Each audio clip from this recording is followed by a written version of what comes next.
time of watermelon got stirred. Good to go. There we go. There we go. The only thing I can't see anything really. That's what this for.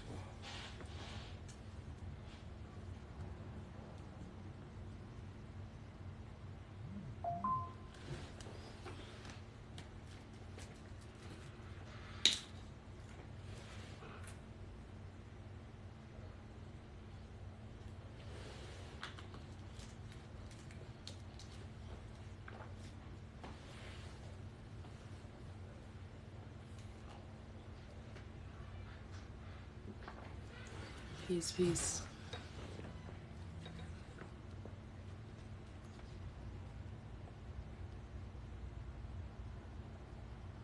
Talk to me now. Talk to me now. What am I doing? I don't know. Peace, y'all.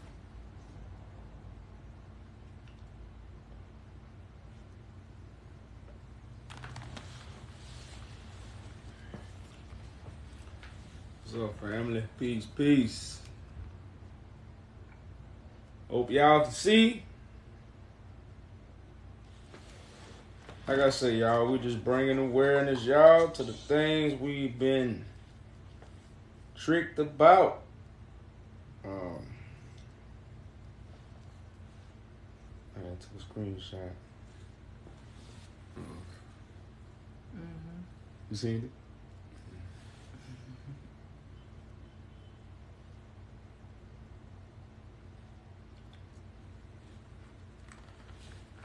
So y'all, we're gonna get into it, y'all. We always bring in the crafty council. Crafted mean they built it. You know, that means a council was put together in a particular way. You can build cabinets. You can build a table. You can build a chair. But when you make it crafty, then that's when you go the extra mile. You know, you just ain't gonna make a regular chair. You gonna make it, you gonna have artwork in it. You gonna sign your name on it. You know, crafty it's totally different from just building something and then building it crafty. It's more mastery. Yeah, you know, so the Bible reads it's a crafty counsel. Like, I don't know how much we can stress the crafty counsel. You know, because when we say crafty, like we say, they just ain't create a council. No, crafty. That means they put certain things together to make you see their picture. You know, this is what they have done. Wait. They have put certain, we're going to let you up. Give me about 3 minutes. So when we talk about this crafty counsel, y'all, Christ is the teacher for God. Man is the teacher for devil. Christ is the teacher for God. Man is the teacher of deception. That's why the book say what? Your father is the devil. Your father is the devil. Deception. So right now, Christ ain't taught us none of this. Moses, nobody taught us. Who gave us this? The Roman Catholic. Our own ancestors didn't teach us this. Our ancestors didn't know these names. So this crafted counsel that we are speaking of, y'all, like I say, it's deep. You know, and it's like I say, don't leave out the word crafty. You might need to look up the definition of crafty and read it for yourself. You know, and this crafted counsel was set up. So what? A name will not be remembered. Then it say the crafty counsel was set up so you won't remember. Remember what? Your history. Where you come from. What you connected to. It don't exist. This is what the crafty counsel was set up for. So we finna let you up. Remember to cam up when you come up. Yes, good morning, my friends. It's Uncle Rory checking in from Shropshire. I've been listening to this live. Now, I've never been to Ethiopia before, but I've been to Tanzania. Before you continue? Brother. Yeah, you gotta turn your camera on to continue. Unfortunately, I suffered a major facial injury recently. I was at a local ice skating rink, and I had fallen, and a girl had skated into my neck, severing my carotid artery. So my face is swollen right now. But the fact, please don't give me a chance. I want to tell you what now. I've been to Tanzania. Hey. Because we got a zero policy. Now, I'm sorry for your accident. If that's true, Of course, it's true. right, I'm sorry for that. Now, the only way you'll be able to speak with us without a camera is on our YouTube. Oh, And my friends, you need to be more accepting of people with disabilities. Brother man. I went to this rink the other day, and the blood was still in the eye. To get blood out of an ice skating rink, it's almost impossible. You don't understand rules. Rules is rules.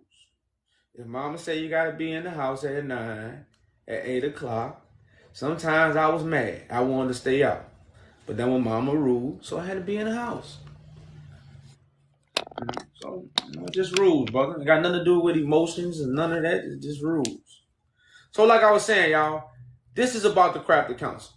This is why we know people don't even go to Africa when it comes to the Bible. Where they go?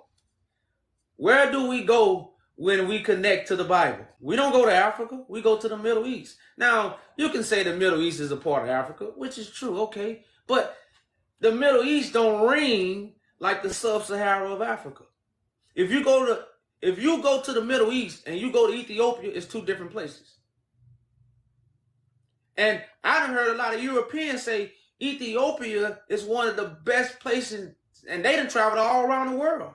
And this is coming from Europeans' mouth. They say Ethiopia is the best place you can ever go. Now, I'm not citing up Ethiopia, y'all. The world is beautiful. We just talking about the connection of all this holy writings and all this spiritual stuff. See, because somebody said this the other day, the Bible don't talk about the whole world. The Bible talk about a particular people. But how can a particular people be left out when we talk about the Bible? So anybody that has traveled to Ethiopia and not originally from Ethiopia, they have said Ethiopia is a whole different feeling when they get there. Out of all the places they've been all over the world, Ethiopia is totally different. So like what we really talking about, y'all, we must understand that how can we be holding a book and don't talk about where it come from? And then people downplay Muhammad being in Abyssinia. We downplay that. Oh, Muhammad ran to Abyssinia. Well, if you understood, what was Tedros doing to Wallo? To the area of Wallo? Wasn't he persecuting? That's the same thing Yohanan was doing. So you had to get out of Wallo and come to who? The throne. So how we know Muhammad wasn't fleeing from Wallo? See, that's what I'm saying. Who changed all this and then put it together in a crafty way? So when you try to make an argument, people gonna have what? A safe place to go. See, Muhammad was right here. That's what they say. But then somehow he ended up in Ethiopia.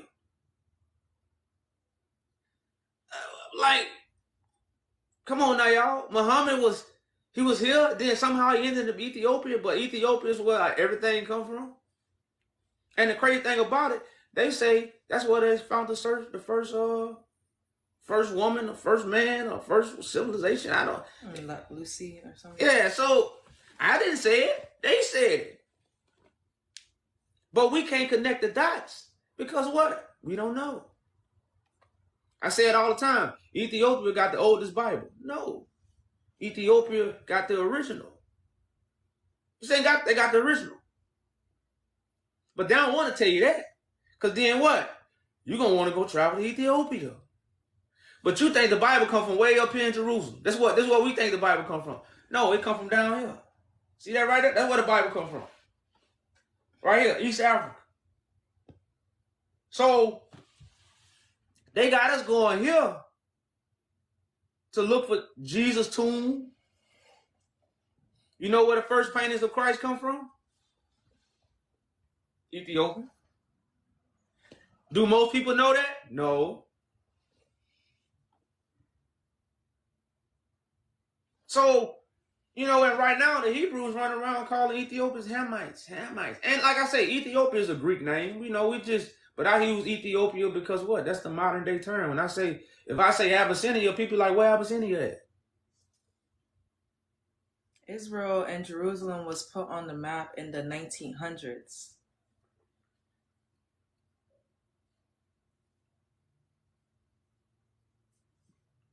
When was when they invaded Africa? 1868. The first time Africa was invaded? Yeah. Yeah, the first time Africa was invaded was 1868. The first time Africa was ever invaded was in 1868. You say Biden will fix it. Moses married an Ethiopian. So like what I say, it's just things, man, we haven't considered. That's why we can't put the puzzle together. If you can't see the picture, then what? You blind. But why are you blind? People going to Jerusalem.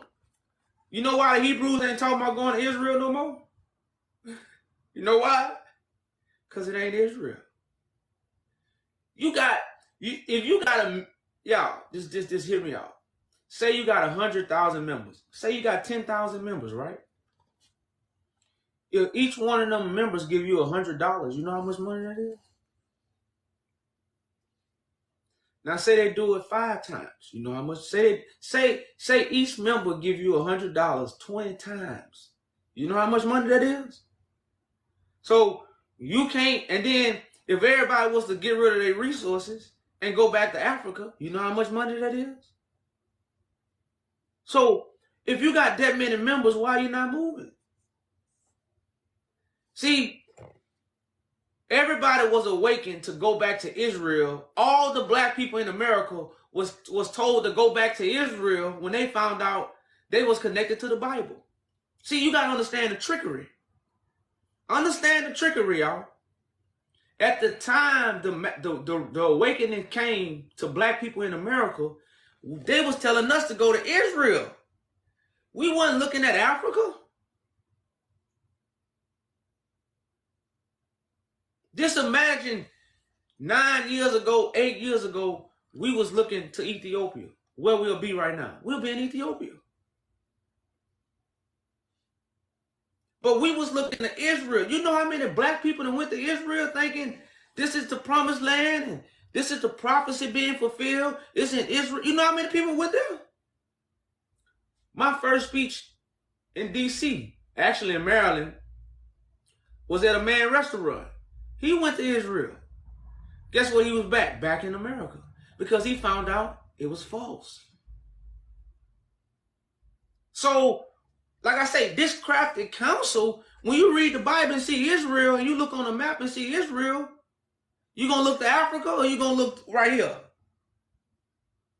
99.9% of the people going to look here. And then you're going to have to settle down, ask yourself, is this true? So we got to understand how our awakening got shifted because of what? The crafted counsel. So many people went to Israel. Now the Hebrews not even looking to Israel no more. Do anybody hear the Hebrews talking about Israel?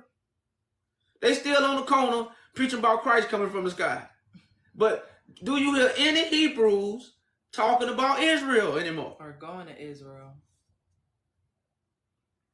They got 20, 30,000 members. IUIC and Shit, you can get $5. in That's Ghana. what. If you get $5 from each member, that's 180. 5 times 3, 150,000. If you got 30,000 members, $5, that's what? My math might be wrong. Got a calculator with me, but that's 150,000. That's 150,000. That's just $5 from 30. If you got, you got to understand how organizations work. The more people, the more money, because all they got to give is $5. You know what you can do with that kind of money? That's just $5. You can give $5 a week, and every week you got what? 150,000.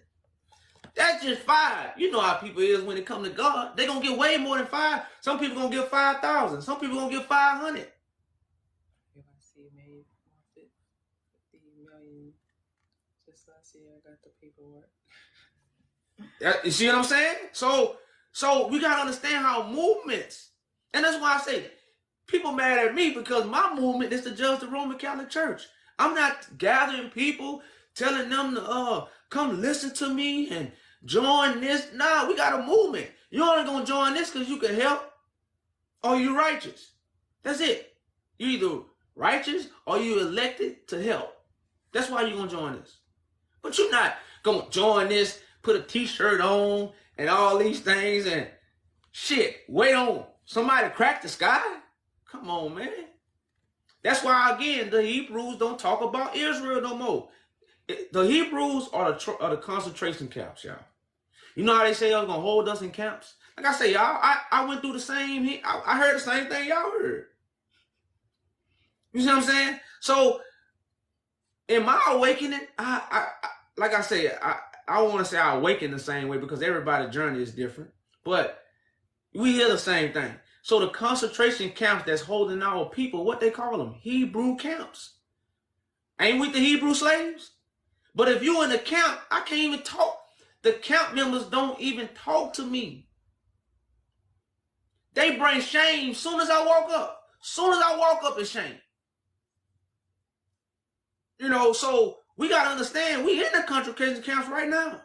Because like I say, y'all, we not looking for all our people to hear us. All our people not going to be in government. But the people that can really govern our people, guess where they at? In concentration camps. Church is a concentration camp. Religion is a camp. And the Hebrews is a camp. The Hebrews is the stronger camps because they got the youngsters with all the energy. The old people, no, we need these youngsters with the energy. The will, the want to. They want to get up. But guess what they're at? They're in concentration camps because of the crafty counsel that's been put on them.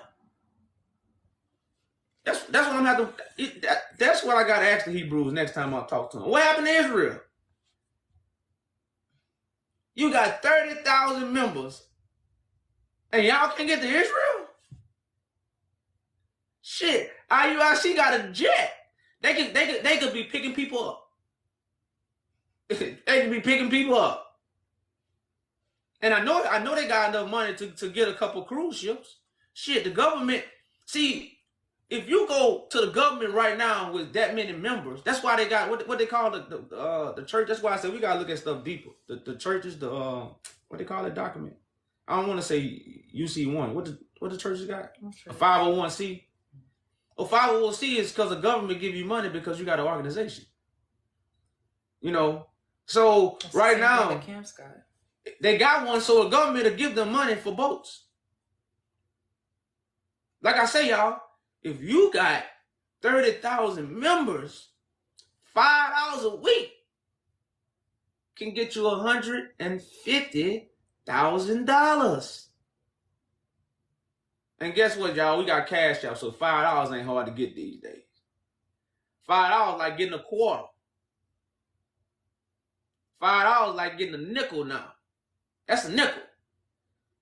So 30,000 members give you $5, y'all. Again, that's 150,000. In 4, that'll be what? That'll be 200 in a month. That's 300. That's $600,000 in 1 month. You got a calculator. Keep doing the math. So you got $600,000 in 1 month. This is with just $5. So in 12 months, you got what? 7 million, or is it 700 and I don't. Like I said, I ain't that good, y'all. But you know, I know 12 times 6 is 72. Now I don't know how many zeros you put on it, but it's a lot of zeros in 1 year. You know, so we gotta understand, y'all. That's the kind of money, and it's way more. I just use $5. You know, so that's why these Hebrew camps not talking about Israel no more, because what they tricking us. It's a plan, but like I say, everything is God's plan, but it's a plan to keep us what? From looking to where we supposed to look to. You know where the unification of Africa is at? You know where the African Union is at? Ethiopia. You know where the throne of David at that Christ sit on? Ethiopia. You know where the royal priesthood that the Bible is connected to? Ethiopia. But what we looking to? Jesus was born in Jerusalem. Crafty counsel. The Bible say Jerusalem, so I'm going to put Jerusalem on the map. I'm not going to let them know Jerusalem ain't got the oldest Bible.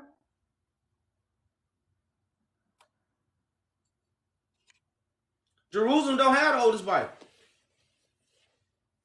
Ethiopia got the oldest Bible. So how do we argue that? How do we argue that? They say Christ was in Israel, Jerusalem. Christ was never up here. But then they got the Ark of the Covenant in Ethiopia. You gotta say that again. They ain't hear that. They ain't hear. That's the kind of stuff we don't hear. Like, that's why I talk loud. I make sure you hear me. I make sure. You know, every time you got, that's why I say a trumpet. So they say Christ up here, right? But why the Ark of the Covenant down here? If Christ buried up here, why is the Ark of the Covenant down here? You see the dogma? See, they put the good food on top of the table and they just threw us the scraps, which was their craft, which is deception. And they so-called discovering some things till this day. Remember that video with some guy? I forgot where he went, but he said he found the where Moses split the Red Sea or something like that. Oh, in Ethiopia. But they just say they're still finding out things, but they making it up, digging stuff and calling it things that's in the Bible. And they're putting dates on it.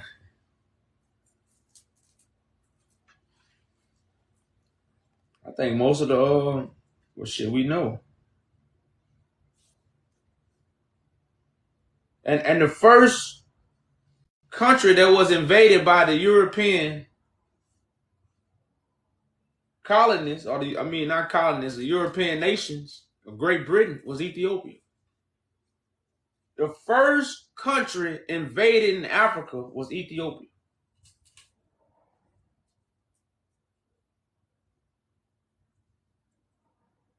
Should I say it again? The first country was Ethiopia. Now, they had other places where the Europeans was in cahoots with Africans, but to be invaded, looted, killed with guns, Ethiopia was the first place. Everything else was dealing with trade.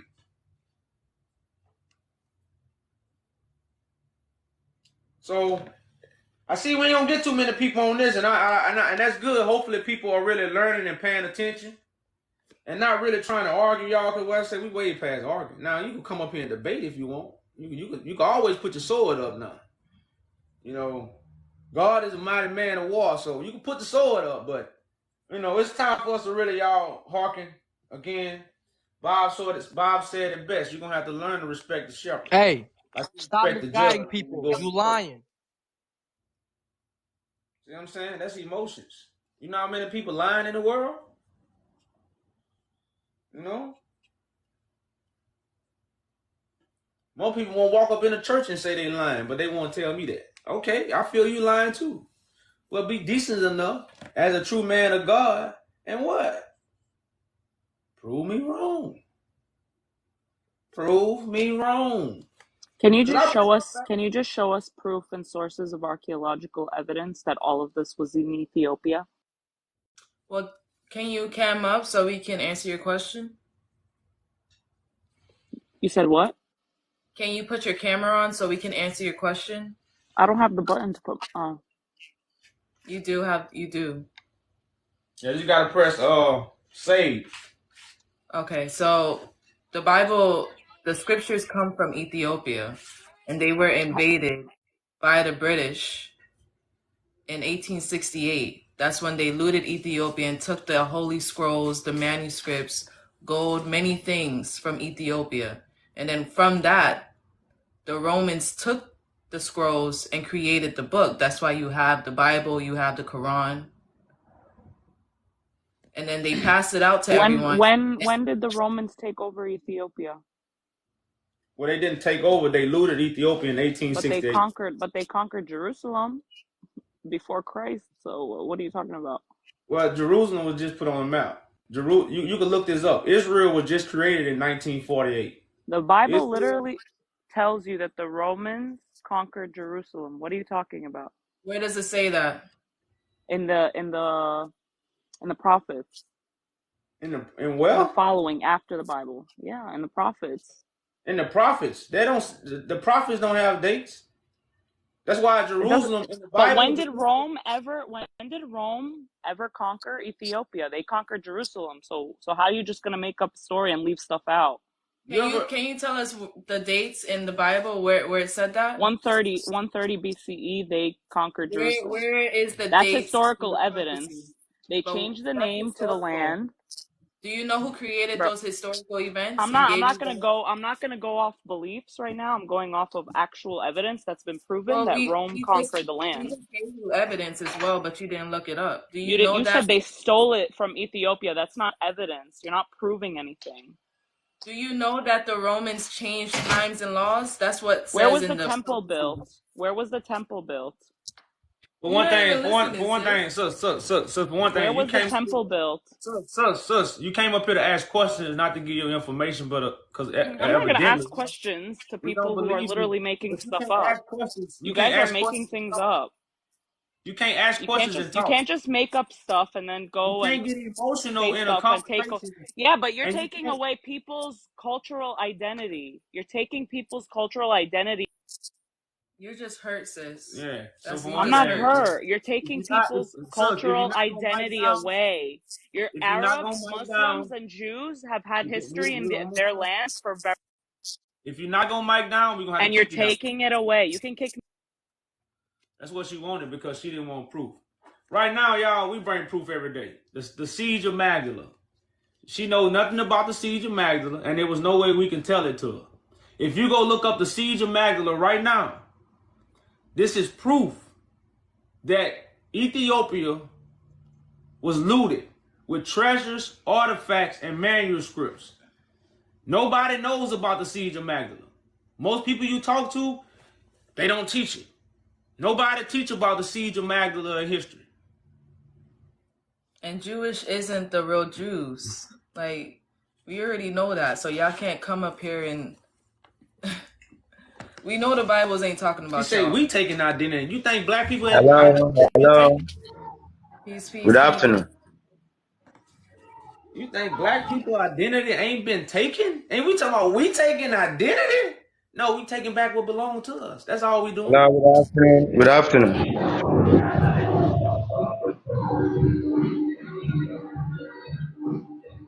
Hello. Peace speaking. Can you hear us? No, I'm from Ghana. Please, I just want to ask you: are you a Muslim or Christian or something? Please, We're no religion. no religion. No religion. So you don't worship nothing. We worship God. We believe in God, but we are not in a religion. Nice to hear that. Nice to hear that you believe in God. Nice to hear that. Nice. And he said, I just saw something. That's why I joined the live. The real Mecca, Israel, Jerusalem is in Ethiopia. Right.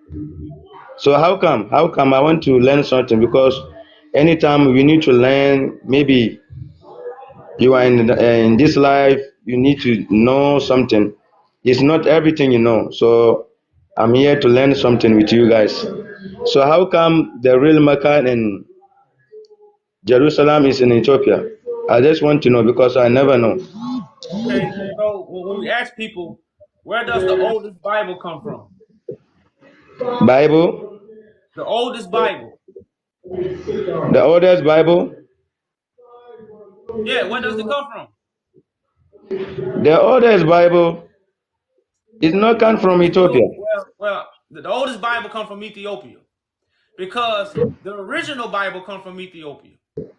The Uh-huh. Ark of the Covenant is in Ethiopia. You see what I'm saying? The Okay, first okay, I paintings understand of you. I Christ, understand you. yeah, the Mm-hmm. first painting of Christ come from Ethiopia. The first church that was ever built, and they still can't explain how it's built, still to this day, is in Ethiopia. They say angels built it, you know. So Ethiopia is where all this stuff originated from. But in the 1900s, Great Britain set up a crafty council to deceive the African people about where this come from. So now when we go back to visit the Bible, we go to the Middle East instead of Africa. We should be going to Africa for the Bible. But where they got us going? To the Middle East. So all this is crafty counsel. So Israel and Jerusalem and Mecca are all mind frames. They wasn't lands. You know, none of our ancestors was in Jerusalem. None of our ancestors was in Mecca, and none of our ancestors was in Israel.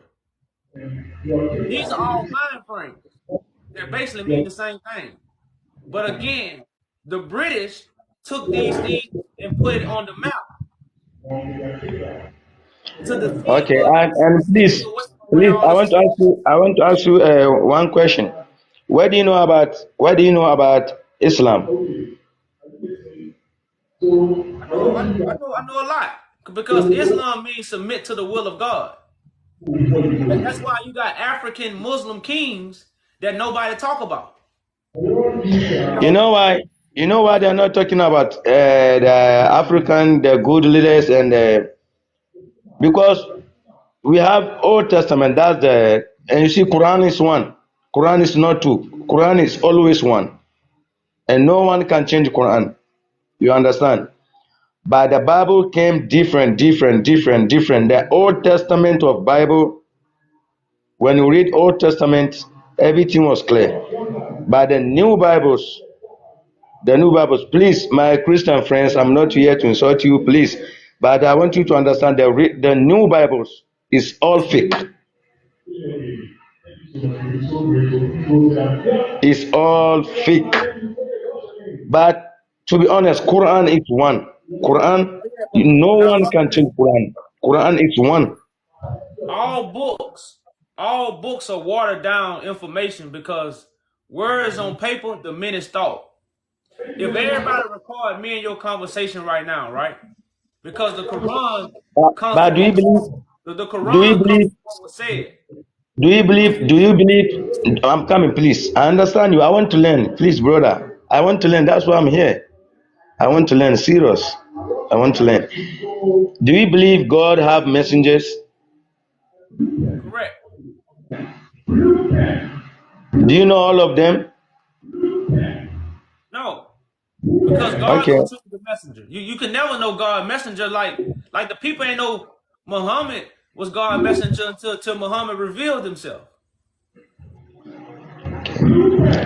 So where do you know about history of Muhammad sallallahu alaihi wasallam? Do you know about Muhammad sallallahu alaihi wasallam?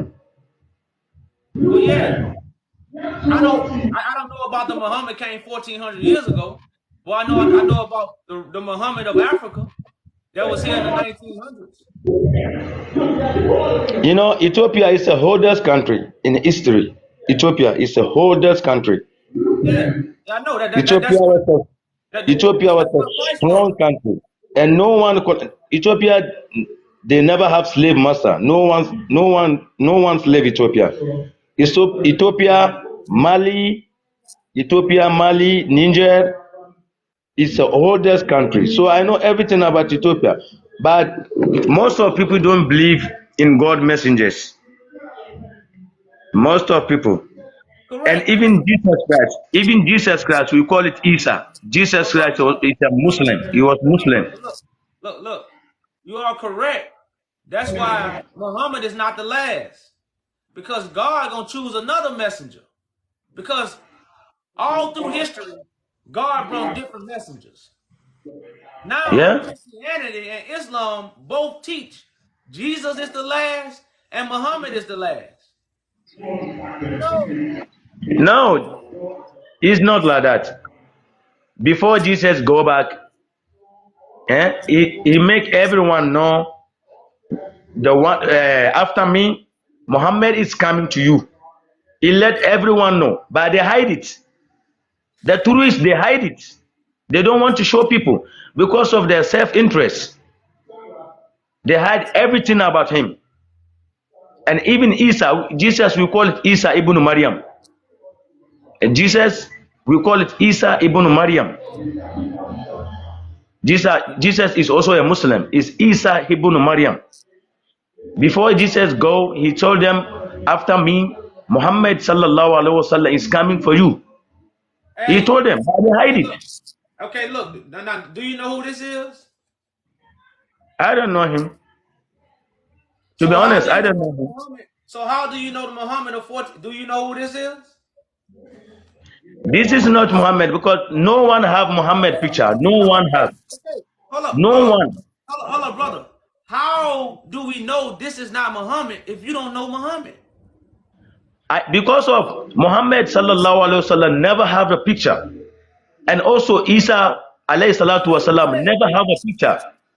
but No one have his picture. No how, one. To be honest, brother. brother, how do you know that if you don't know Muhammad? You don't even know this man. He got okay. This man got a picture.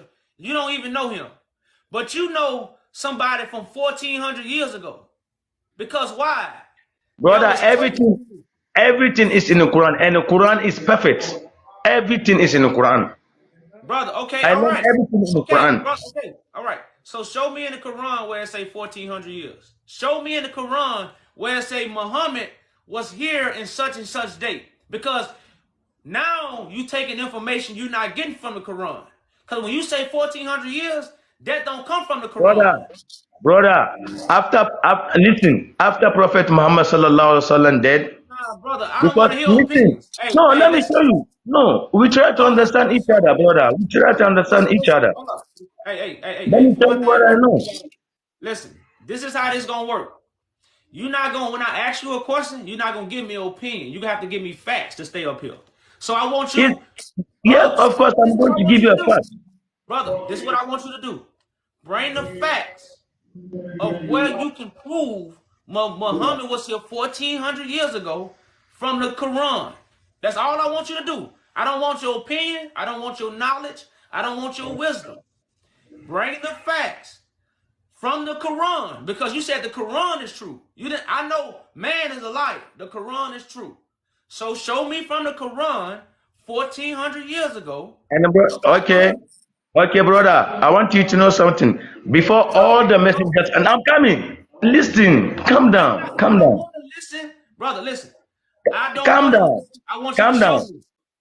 calm Hey, down, calm down. I can no, even show brother. you without holding Quran. Hold on. No, Hey, I can hey, even show you. It's in my head. I learn it. I can even show you without holding Quran. I can even show you without holding Quran. All the messengers before all of them came, each one of them know about Muhammad sallallahu alaihi wasallam. Each one of them so know Jesus. about Muhammad sallallahu alaihi wasallam. All right, brother, man. All right. Thank you for coming up. Thank you, thank you, thank you. You are welcome, brother. Peace, peace. Nobody can prove the fact. That's why if you don't know that Muhammad we put up, then you don't know the Muhammad from 1400 years ago. You just going off what? That's why we talking about this crafted council. Just think about it, y'all. Christianity and Islam both tell you they prophet is the last messenger. That's by design. They designed it that way. So you want what? Connect to the real. What's And up, remember, guys? when you come up, you must have your camera on. No, it's no debate with that. I When have you my come up, phone. you must have your camera on to speak. Thank you, brother. Peace, How you peace. guys doing? What's Good. going on? Peace, peace. Very good, very good. I just had a question, or you can ask your question. I guess it's your life. Oh, go ahead. What you got? I'll ask my question after yours. We don't I have a question. Oh, I thought you guys had a question. Because you saying that the real Mecca, Israel, Jerusalem is in Ethiopia. Can you explain that? Well, Israel is a people. Yeah, Jerusalem Israel is is. a Yeah, people. you're right. You know, Jerusalem is a people also. All these represent mind frames. Yeah, That's that's why why. Palestine exists. Huh? Palestine. We don't even. Israel doesn't even exist in the Arab world. Well, that's my point. But to the world, it exists. Because they make it like that because they don't even actually know the truth. Oh, well, my point. But that's what I'm saying. So all this stuff come from Israel. Great Britain created a false narrative. That's right. So when people hear these things, Israel, Jerusalem, Mecca, they go to the Middle East. Yeah, They but don't go to the original place what where does it's Mecca have to do with Ethiopia? huh? What does Mecca have to do with Ethiopia? One who is like God. Because Mecca means one who is like God. That's Mecca? what the Mecca? meaning of Mecca means. I didn't know That's that. why in Mecca they got the black stone. Yeah, but it doesn't have to do with God. That's his house, basically. No, brother. That's David, what the is the house house. of David. You gotta hear me out. Okay. You ain't. I can't even talk. Sorry about that. So Christ is the rock, as it says. Christ is the rock. Okay. Christ is the stone that the builder refused. Now the throne of David is in Ethiopia, not in the Middle East. So Christ was nowhere in the Middle East. Christ would be coming from Ethiopia, where the first paintings of Christ come from, where the oldest Bible come from, where they say the Ark of the Covenant is at. You see what I'm saying? Also, where the Solomonic dynasty come from, which is what? From David. So Christ would be right here. Okay, Not but you still haven't explained Mecca. because Mecca is one who is like God. But you saying David created Mecca? David created it? The meaning of Who built it? the Mecca. meaning of Mecca. Okay, the meaning Mecca, he created it. Mecca was called something else. Like Mecca wasn't Mecca in the 1800s. That place wasn't called Mecca in the 1800s. Who created it? Huh? Who created Mecca? Great Britain. Tell me that. No, not Great Britain. Nothing like that. Has nothing to do with Great Britain, brother. Who created it? Okay, Abraham. you might be You know right. Abraham? Prophet Abraham? No. You've heard of him? Hey, brother man, where does David come from? Where does David come from, Abraham? Where does David come from, Abraham? Huh? Where does David come from, Abraham? Yeah, David and Christ, all that's Abraham. That's not the same person, though. Yes, it is. Abraham Abraham is way brother, before Musa, brother. It was before Moses. listen, Abraham is not real. Abraham is allegory for a people. Oh, that's crazy, brother. I That's know. very I crazy. I can prove it. Go ahead. It's in the Bible. It's in the Bible where it What says Bible? Which Bible? Abraham is allegory. Which The Bible is Bible this? says, huh? Which Bible is this one you're talking about? Because there's many Bibles. All Bibles say Abraham is allegory, brother. Can you show me? You say you show me the proof. You got your Bible? No, you have a Bible, right? I say, do you have one so you can follow along, brother? That's all. No, brother, I don't have one. I'm a Muslim. Oh well, I guess when I read, you're not gonna be able to follow along. Yes, sir. I could listen. Yes, sir. Okay, right now I'm going to Galatians chapter 4.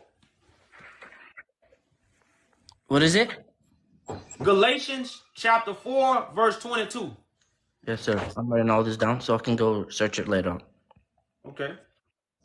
So it says, for it is written, because Moses taught about Abraham. Abraham didn't write it, Moses wrote it. But Moses was a prophet speaking in parables. So now this is the explanation of the parable of Abraham, which is connected to people. But I'm just going to read it for you. I'm in Galatians 4 and 22. So it says, for it is written that Abraham had two sons. It's written. It's not proven. It's written. The one by bondmaid and the other by free woman. Hagar and what? Rebecca. I'm sorry, not Rebecca. Hagar and Sarah. So it says, but he who was of the bondwoman was born after the flesh. So the bondwoman, which was Hagar, represented a fleshly man. Fleshly understanding. Then you got what? But he who was but he of the free woman was by the promise, Sarah. It says, which things are in allegory. For these are the two covenants, the one from Mount Sinai, which generated bondage, which is Hagar. For this Hagar is Mount Sinai in Arabia, and answers to Jerusalem, which is now in bondage with her children. So Jerusalem is in what? Captivity, which are people. So Hagar represented what? The covenant that our forefathers rejected. So Abraham, two wives represent covenants, not two women. These are parables, allegory, metaphor. So it says, I'm in verse 26. But Jerusalem, which is above, is free, which is the mother of us all. A mind frame that's going to give birth to us. That's why the Bible talk about a new Jerusalem, not the one on the map.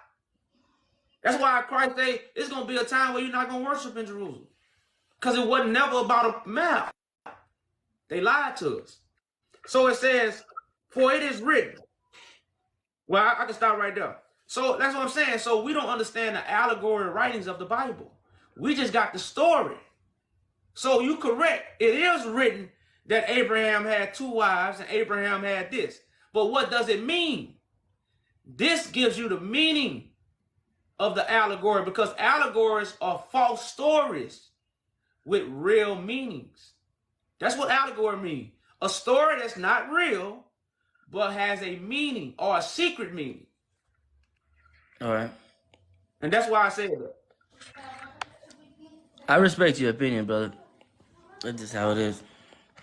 And I respect everything you read, because it is from the Bible. I respect the Bible.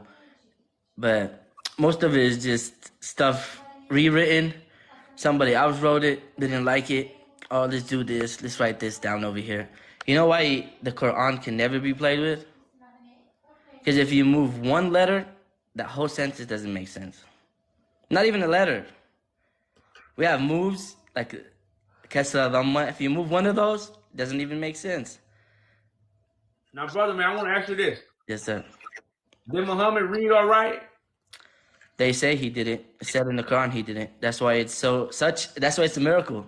He couldn't copy from any other book. Because I don't want you to reach too far.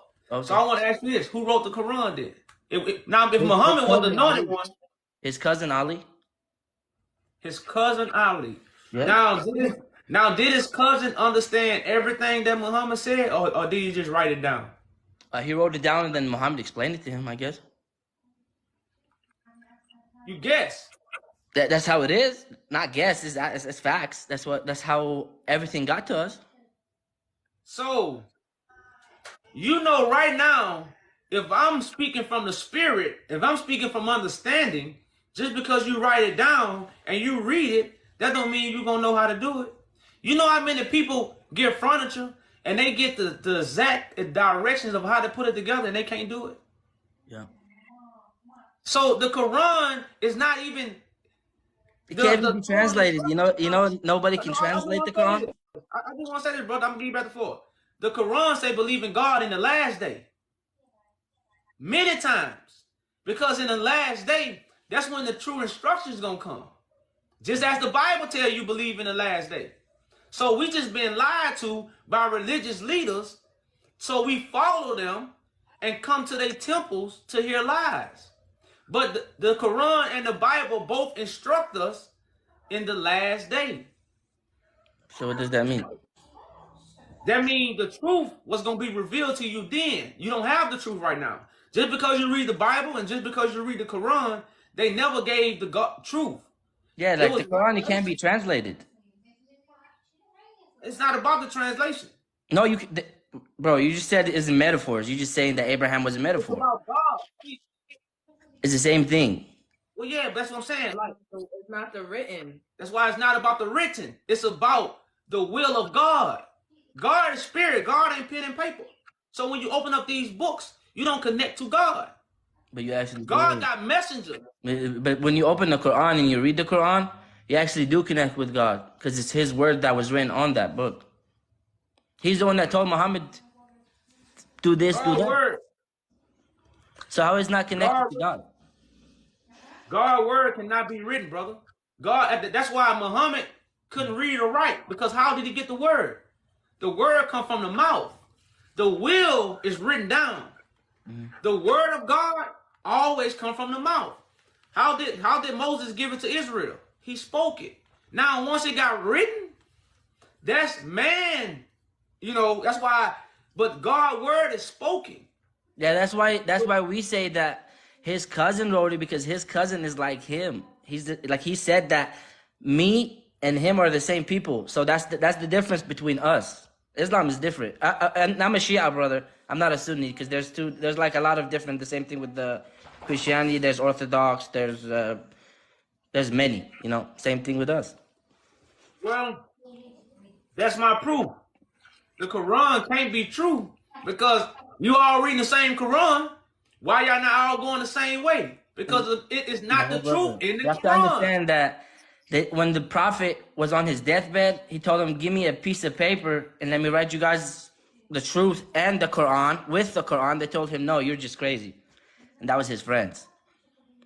We have that in our books. They made him say that he was crazy. He was an old guy, didn't know what he was doing, So you know what that means, brother? They ain't understand him. Yeah, they didn't understand him. I'm telling you that. His own friends didn't understand him. That's what I'm saying. So the words they wrote down, that's like Moses, for instance. Moses said a lot of things. He was rejected. They called him crazy. So what they did to Moses' teachings, they distorted them. When Moses say slaughter a lamb, Christ is the lamb.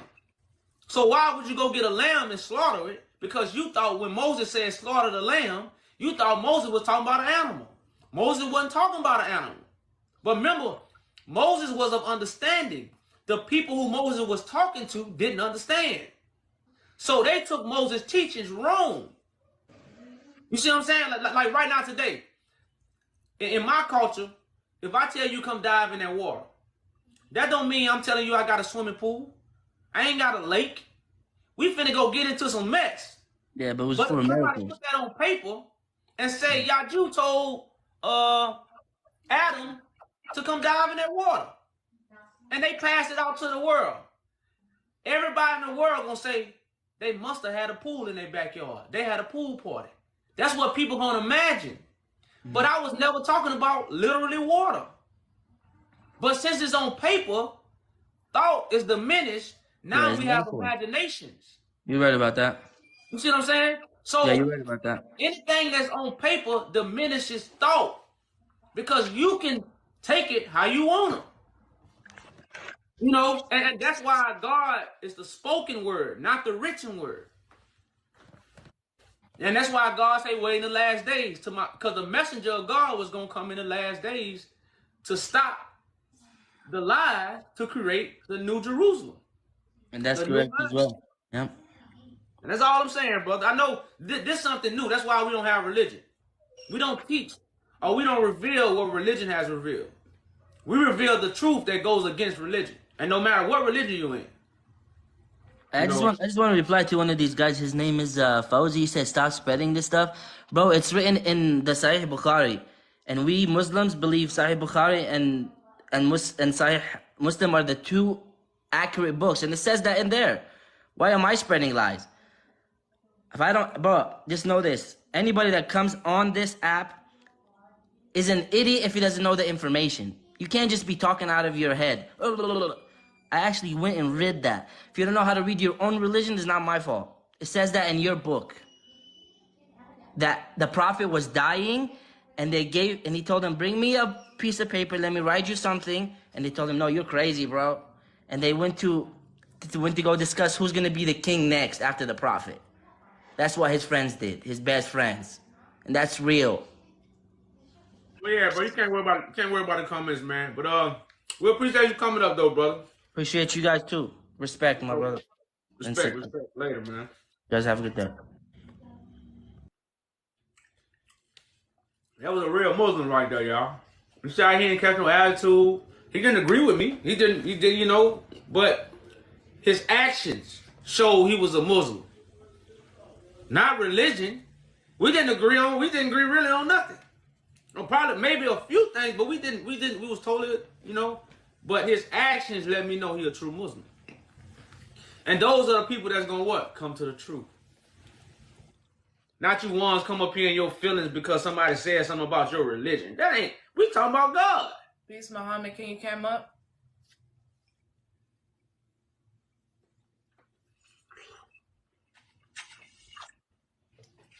Muhammad?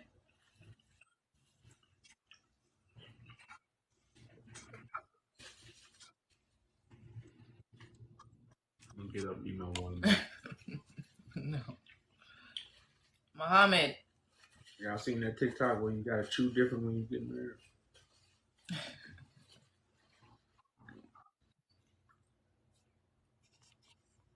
So y'all, like I say, y'all, the crafted counsel is real.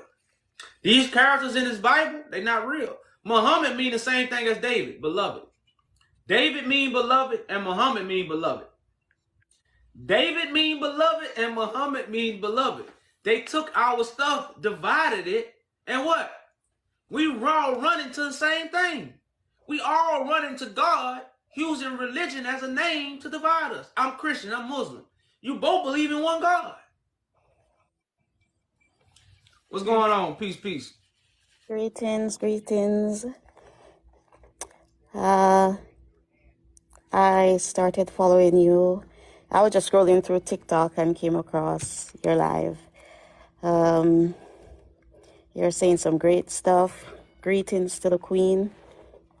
Peace. Greetings. You're absolutely on the right path. What you said about the spoken word versus written words, very precise, accurate. A few things that, well, not really disagree, but because we're all in different stages of the awakening, so what our eyes are open to at each different stage will be different. Because I grew up Rastafarian, then atheist, agnostic, went into Christianity for about a year, and then move on to Black Hebrew Israelites. And then throughout all those stages, I learned a lot, and I continue to grow and continue to progress, and eventually learn or comprehend that I shouldn't be afraid of change. Shouldn't be afraid of adjustment as truth is revealed to me spiritually. The truth cannot be proven with any evidence that is currently here or present or available, because of the fact that the truth is hidden and we have false evidence, false information that we use to support so-called truths that we have come to. So we have to rely heavily and mainly, primarily on the Spirit. So whatever evidence that we do find out there, we can find some to support what the Spirit reveals to us. And because we have to rely on the Spirit, then you'll have a larger portion of the population who will call it crazy, call it wrong, saying that you're doing all these things and whatever they may say, because you have to be in tune with the Spirit of the Creator in order to even be able to comprehend the truth. It's, for example, if someone studies science and try to explain that to the average person, they're going to be lost. They're going to be confused. It's going to sound crazy. Nothing will make sense to them. It's the very same thing. And spirituality, it far supersedes science, because science explains the physical things, the physical evidence, while the Spirit explains things that cannot be proven physically, that cannot be explained. So I just want to put that out there basically for your viewers and so forth, who probably come across and say that this is madness. You're trying to take something that is not yours and so forth. Now, the reason why among our awakened self, us who are awakened or consider ourselves awakened, why we'll agree on some stuff and we'll disagree on other things, is because there have been thousands of years of burying our truth. And in the process of us waking up, each and every single one of us have a bit of the truth that was buried. And we'll actually have to come together as one to put all those bits and pieces together. Because yes. When you said that right there, sis, I just want people to understand what you just said in real totality of the lie of what we've been told. Because all you just spoke is the body of Christ. That's basically what you said. But religious people hear that. But what you said, we more hear in that way. We have to come together. But how? How? Law Okay. and order. You can't do nothing without law and order. You can't even walk without correct. law and order. Correct. One foot got to go before the other. Correct. That's called law and order. I agree. So you were saying everything have been hidden for thousands of years, been hidden from ages. Okay, now that's why I say the truth is the manifestation. We all have a part because we all have a part to do, not a part to know. See what I'm saying? We get caught up on the knowledge and wisdom. Life been teaching us. Now we are being awakened to do. But the knowledge and wisdom of books is slowing us down. Religion slowing us down. Correct. Because I can talk to 1,000 of my brothers and sisters right now that won't change. But wanting something and don't knowing how to get it is just a what? A want. Correct. And that's what we want these things, but we don't know how to get it. So I just want to read one scripture to understand why things have been hidden. Because everything is a manifestation. It's not information. They took the information so you won't manifest. Correct. This is why they gave us false information. We are the information. It's us. So I want to read this one scripture in Colossians 1:26. It says, even the mystery which have been hidden from ages and from generations, but is now but it now is manifested to his saints. So we talking about the manifestation of a righteous generation to what? Build a new government. That's a revolution. You know, they got this roster song where it says, do you really know what it means to have a revolution? Most of our people don't. They don't. It means to unite to overthrow the government because why? You have a better plan. And when I talk to my people, it's no plan, it's no plot, and it's no strategy. It's just information, information, information. Agreed. You know, and most of it is regurgitated. Most of it is, and that does bring me to my next point. We know that the Holy Land is in Africa, and but a lot of persons tend to, okay, so when we read like the Bible or we read the Quran or whichever holy book in whatever religion, like you say, we take them literally. Not everything is literal, but also I can safely say about 50% of whatever is in the Bible, the Quran, or any of these religious books were put in there, were added to it to confuse us, to distract us, and to put their agenda. So a lot of people say that, oh, Allah is the way, this, that. But the Allah, the Quran, that is for Arabs. The Christianity, that's for the European. Hinduism, that's for the Indian. This is just all the different races taking bits and pieces from the original being's history and making it their own and altering it and adding their deities, their lower demon worship type of practices to it. And then we, as Bantu people, as Egyptian, as the original carbon being, we have lost ours because they have them stored deep in the Vatican. They've burnt them down and all of these things. Now, in Africa, the Ethiopia, Libya would have been, it is said that that area has the oldest Bible, or it hasn't been invaded or whatever. But what we also leave out of that is that the reason why they weren't invaded and all of this is that backhanded deals were made so that they could keep their society and so forth. So it doesn't mean necessarily that it's all righteous or it has everything on the up and up. A lot of persons don't realize that the original Egyptian before 6,600 years ago actually originated from the south, and that they expanded into the north, and that when they were invaded by the Arabs and so forth, they actually run back to the south, and they're still alive now in the south, and they went and they took them out and turned them into slaves, shipped them across the Atlantic. So some of us end up in the Americas, because the thing is, when you take out the royals from among their people and exile them in a foreign land, then you weaken them, then you can get access to their resources, to everything that they have, their books, their history, and all of that. So a lot of us will view. That's why we talk about the siege of Magdala.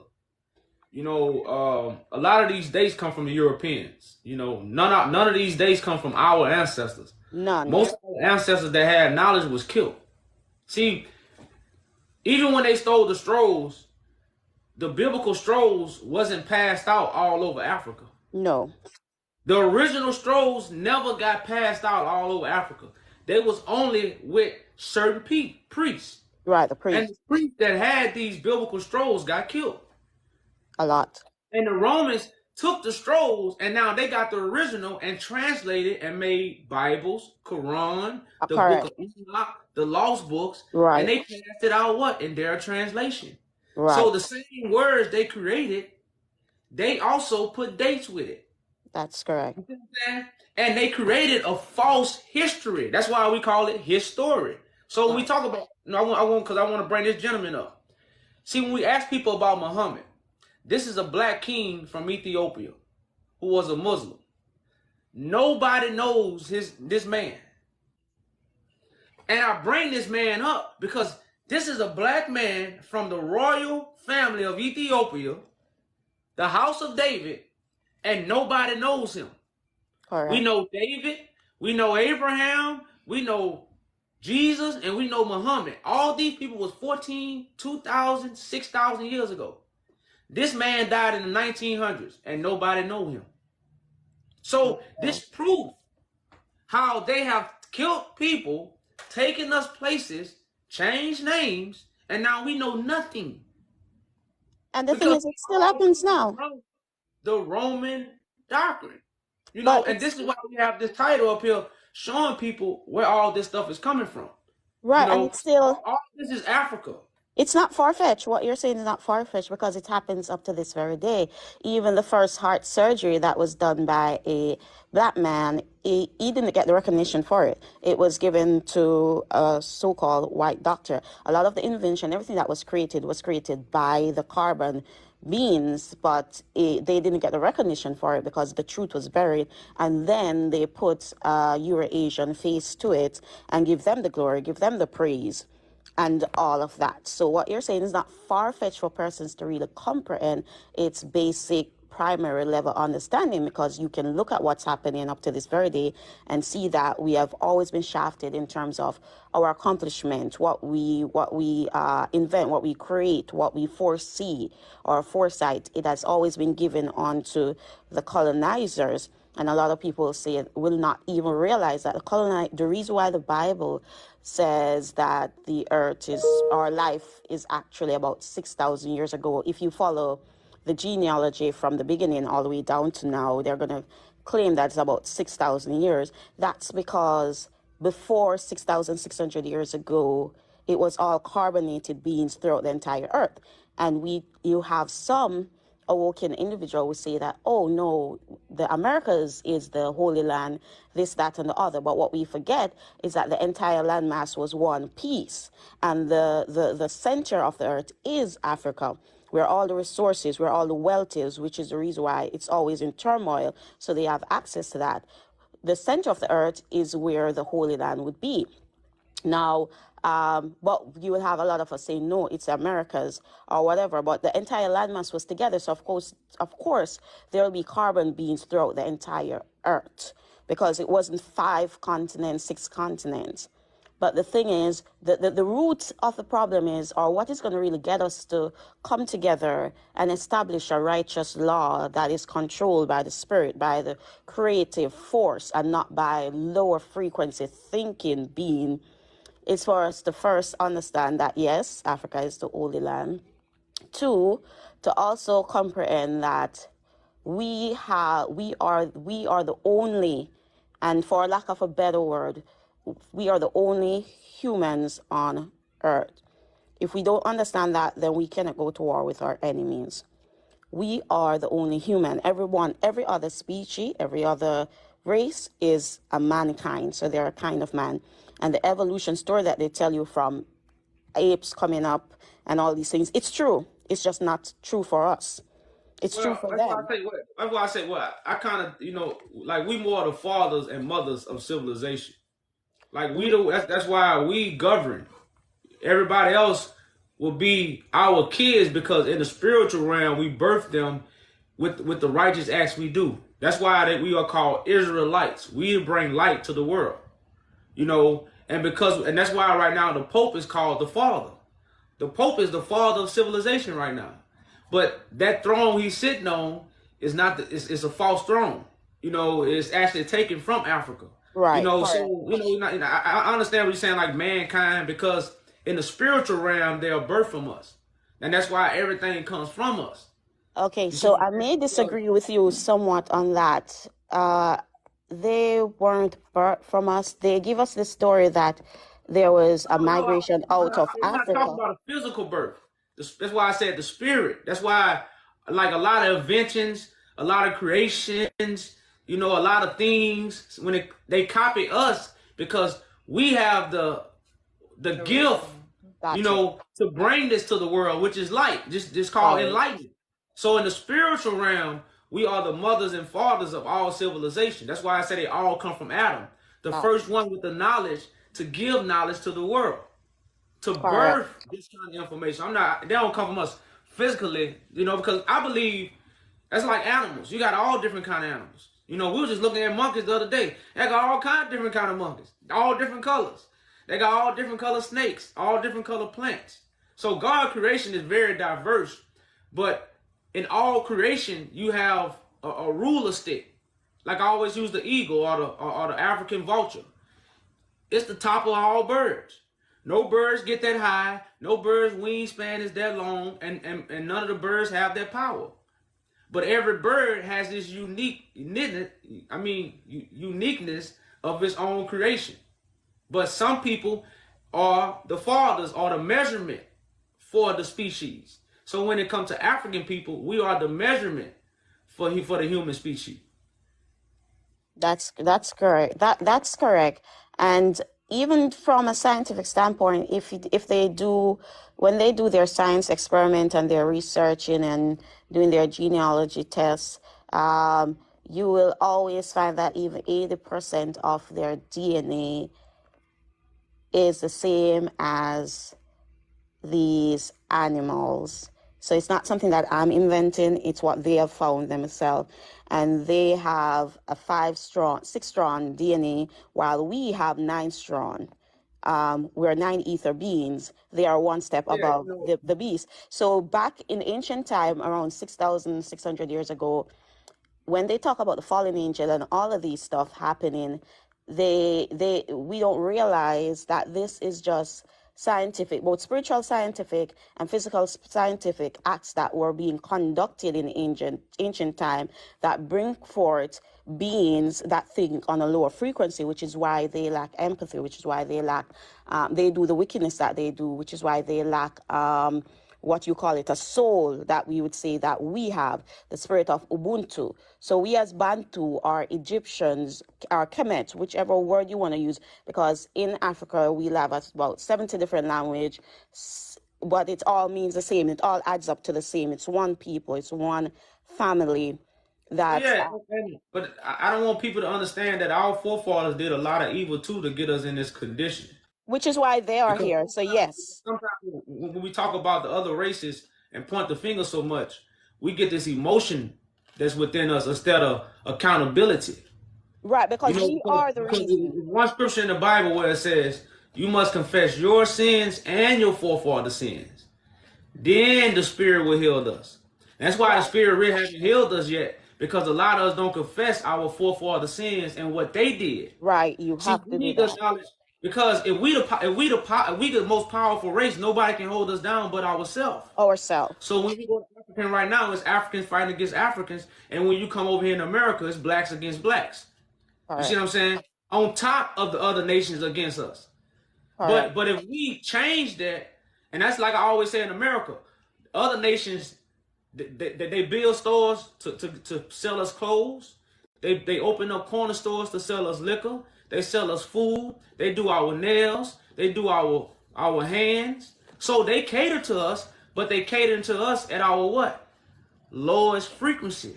So we just got to focus on get back to our higher frequency and not point the finger at the other person. Wow. Because it's really about what we doing. That's when we fix the problem. And sometimes when you go into talking about another race and talking about what they did and what they are, that's the emotional and hate and not accountability, because that's what it's going to take to fix the problem. We as Africans must take accountability, because our forefathers did a lot of evil before the Europeans even came in Africa.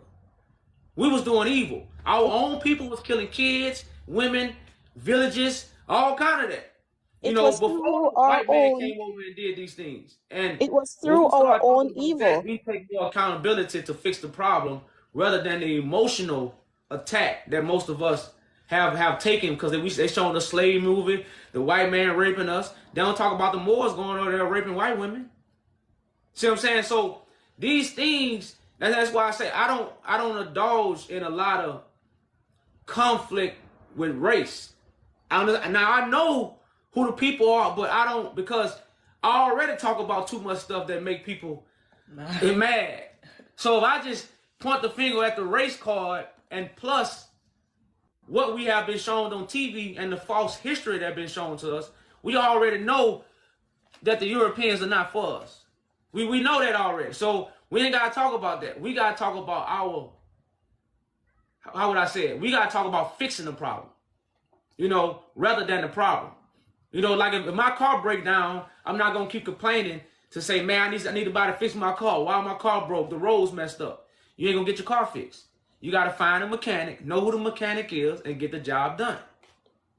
So I don't really engage in a lot of conversations when they get to talking about, where white people come from, where black people come from, because that's not gonna fix our problem. Because it's a lot of black people call themselves kings. Shit, we still ain't got a kingdom. They've been doing it for 20 years, 50 years. We kings with no kingdom.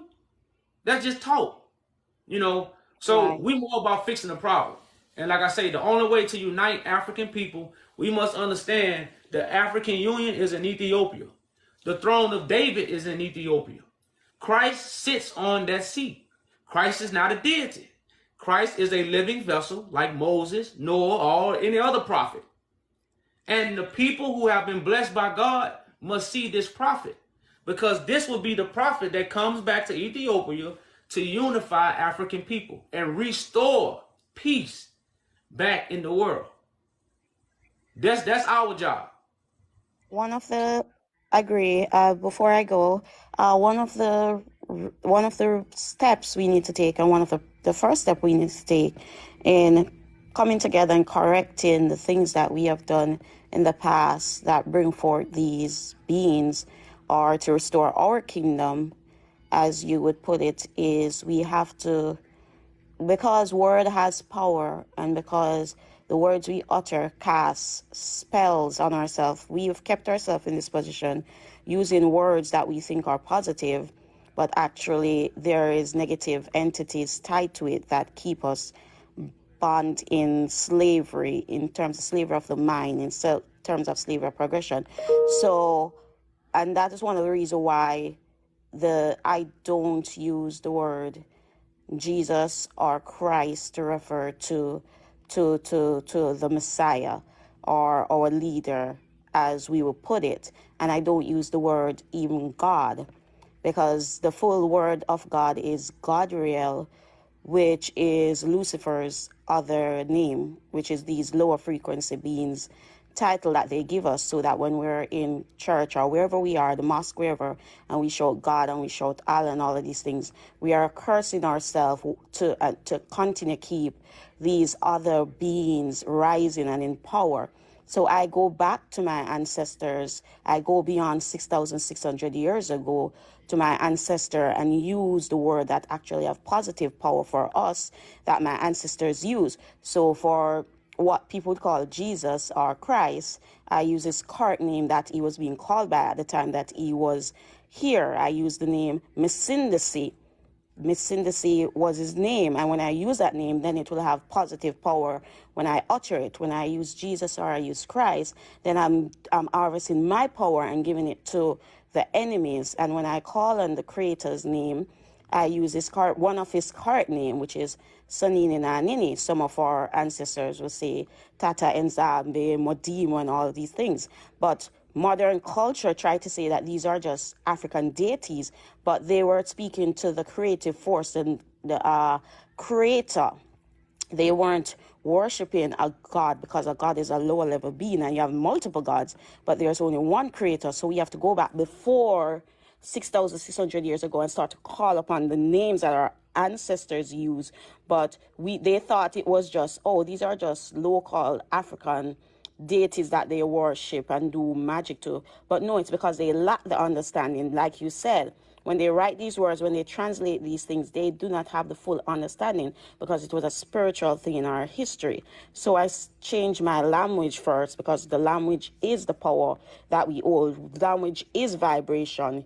You speak things into being. That's how you access the Creator's power that he give unto us, the spirit of prophecy and all of these things. So I start with myself within my space, and I use the correct original name of the Creator. That's why we were saying, names don't really hold weight in thoughts, because I could say water right now, and water can mean information, it can mean mess, or it can mean literally water. So it's all about the mind. It's not about the words you speak. Now, I do believe spelling words have put a spell on us because they define the words for us. You know, if you make up words and you define them, then that's the meaning. But I know Christ is not a deity in the sky. Christ means the anointed one. So it's the thought behind the word that's causing the deception. It has nothing to do with the word. Because I'm just showing you how I look at things. God means giver of direction. So if you got a shepherd, that's a God. So a shepherd is a God because he gives direction. The devil is a God because the devil gives direction. But one will lead you to the right place and one will lead you to the correct place. That will be what? The God of Israel, not the God of the world.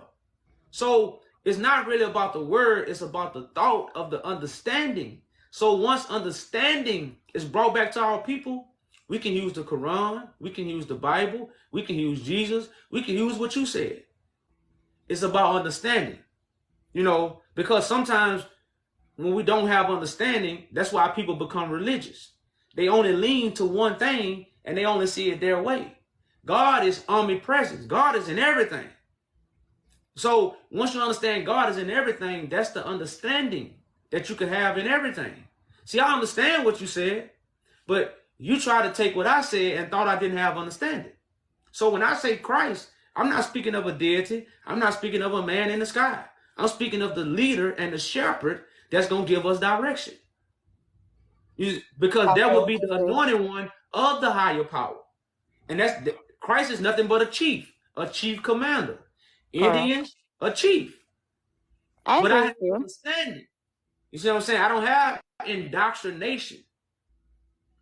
And that's what it's really about at the end of the day. Because words, you know, you can use all kind of words. And it will probably work for you per se, but on the large grand scale of, because the entire population or entire family is under the thumb, under the spell of these entities, then when these words are uttered, it is going to be geared towards that negative power, that negative control that is upon us. We'll first have to restore ourselves and remove the power that these words feed to them, right? So your mind, remember, we're a collective. It has to be a collective. Everyone would have to collectively get on your level of thinking or your mind for it to be effective, because it's about portion. If the greater power that exists in the world, which we obviously see, is evil, and evil have assigned itself the word God, that's what it calls itself, then me saying God, even though I think my head is up at a level where when I say God, I know what I mean, that's going to be minimal towards what the masses is going to feed. The mass energy is still going to go towards. The masses already are unfamiliar with Christ, God. That's why there's no lie without the truth. But the masses, there's no lie. There's no lie without the truth. So everything they lie to us about, it's a truth to it. So I just tell the truth.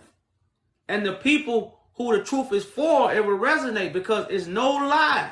Like, they didn't make this story up. They just put it upside down. If you look at something, if you're looking at the picture upside down and then you turn the picture upright, it's going to look like a different picture. See what I'm saying? So while it's upside down, but while it's upside down, you're feeding the lower entity. No, that's the part of me turning it upright. When you tell the truth, you turn it upright.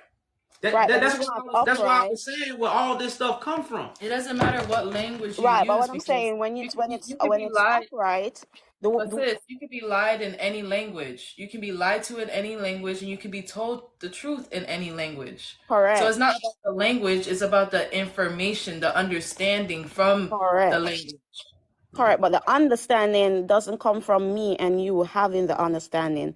The understanding will have the power when all of us have that understanding, not when me, you, and 100% have that understanding. 100 of us having that understanding is where we are growing to get to 1,000, 2,000, because the real power will manifest.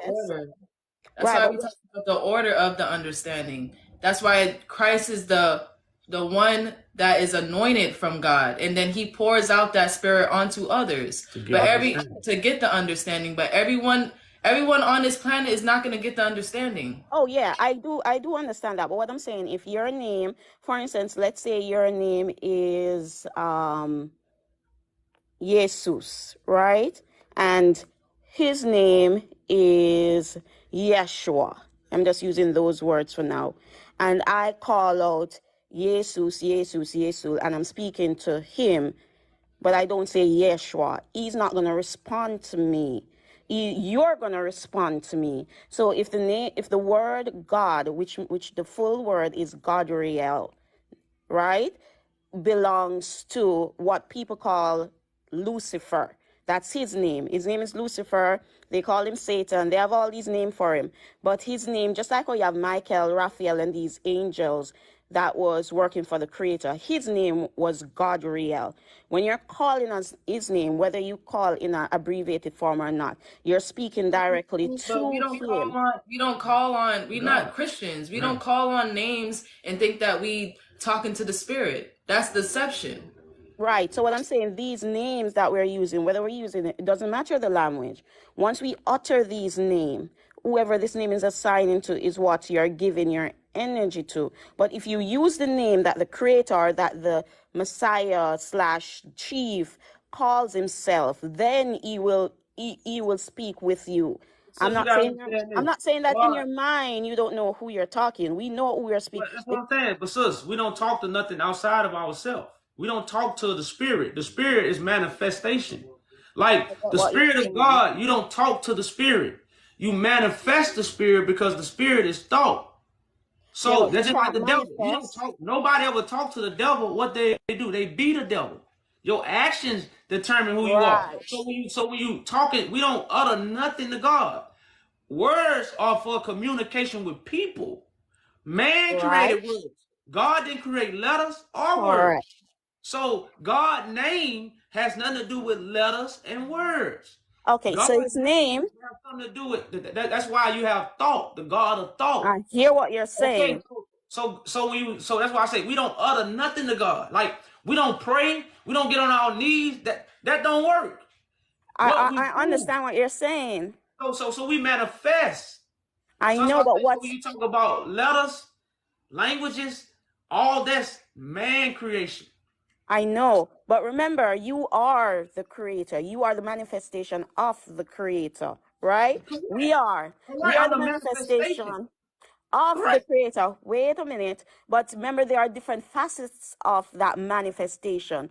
And the spoken word is also a manifestation. The word that you speak is a vibration, which is why you'll find that ancient African language is something that is spiritual because it's a vibration. It's not just speaking. When you speak in English or these language or these other language other than the original language that we created, because we are the creator, we create our own what they call language, our own sounds, our own vibrational movement. When we're not speaking in that, when we are not speaking in that vibration, then we are speaking in a lower vibration, not a higher vibration. Okay, so basically right now, me and you talking in a low vibration because we speak in English. We're not speaking the truth in English. That's what you're saying? No. So you're saying in English, we're not speaking the truth. No, that's not what I'm saying. Okay, all right. So guess what? If the truth can be spoken in English, then what are we talking about? We just gotta know what to say. Okay, what I'm trying to say, it's not about, I'm not speaking on the language right now, right? I'm speaking about the spoken word that you say. What is that assigned to? Who spoke that word? Who manifests that word? What I'm trying to say is the creator, which is us. We are the creator, an extension of him that manifests in this physical realm. Us that manifests here. We did not speak. The spoken word did not come from us for the word that you say is God, Christ, or Jesus. Our spoken word is Messinesi. Our spoken word is Sanini na Nini. That is what that's what connects us back to our source, to our power. When we speak. All right, I gotta use the bathroom. Okay, but when they speak their spoken word, Their spoken word is God. Their spoken word is Jesus. Their spoken, and which is why throughout the entire slavery, no matter how we call upon God or how we call upon Jesus, nothing is done. Which is why now that the 400 years of slavery that is spoken of in Deuteronomy 28 is complete, now that our eyes are opening, now that we're slowly going back to finding out who we are, realizing who we are. We also, just like how we have to return to the promised land, we have to return to the promised language, the promised spoken word. That's the purest form. And if it's not fully pure, then you're affecting the manifestation of what we are. We cannot continue to use the words that they give us, just like how they say he's white. We cannot keep, because We they don't. say, We understand what you're saying, but we appreciate you coming up. yeah, okay, thanks.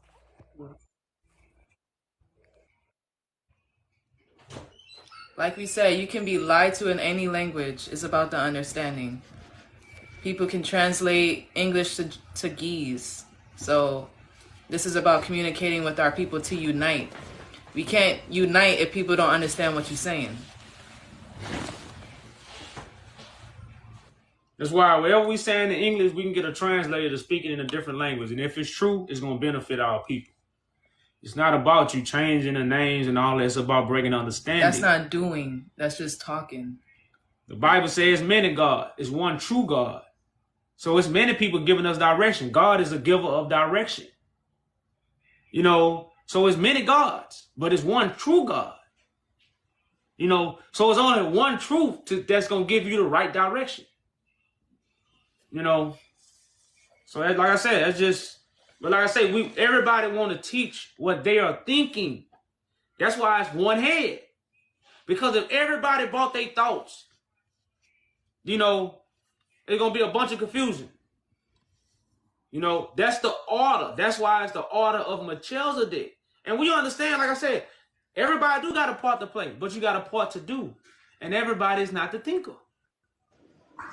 You know, but when you read these books, you become a thinker, and you just what? Giving your imagination. You know, and that's not what it's about. It's really about law and order. And you can't speak out of turn. And some people, that's why they say the truth hurts. You know, like I said, we say all the time, the truth hurts. Peace. Can you cam up?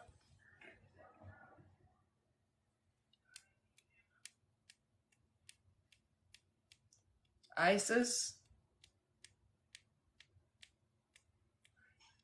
You muted your...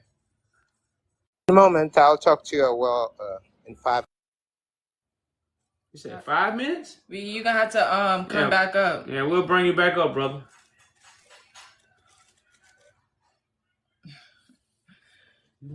Yeah. No. You know about this?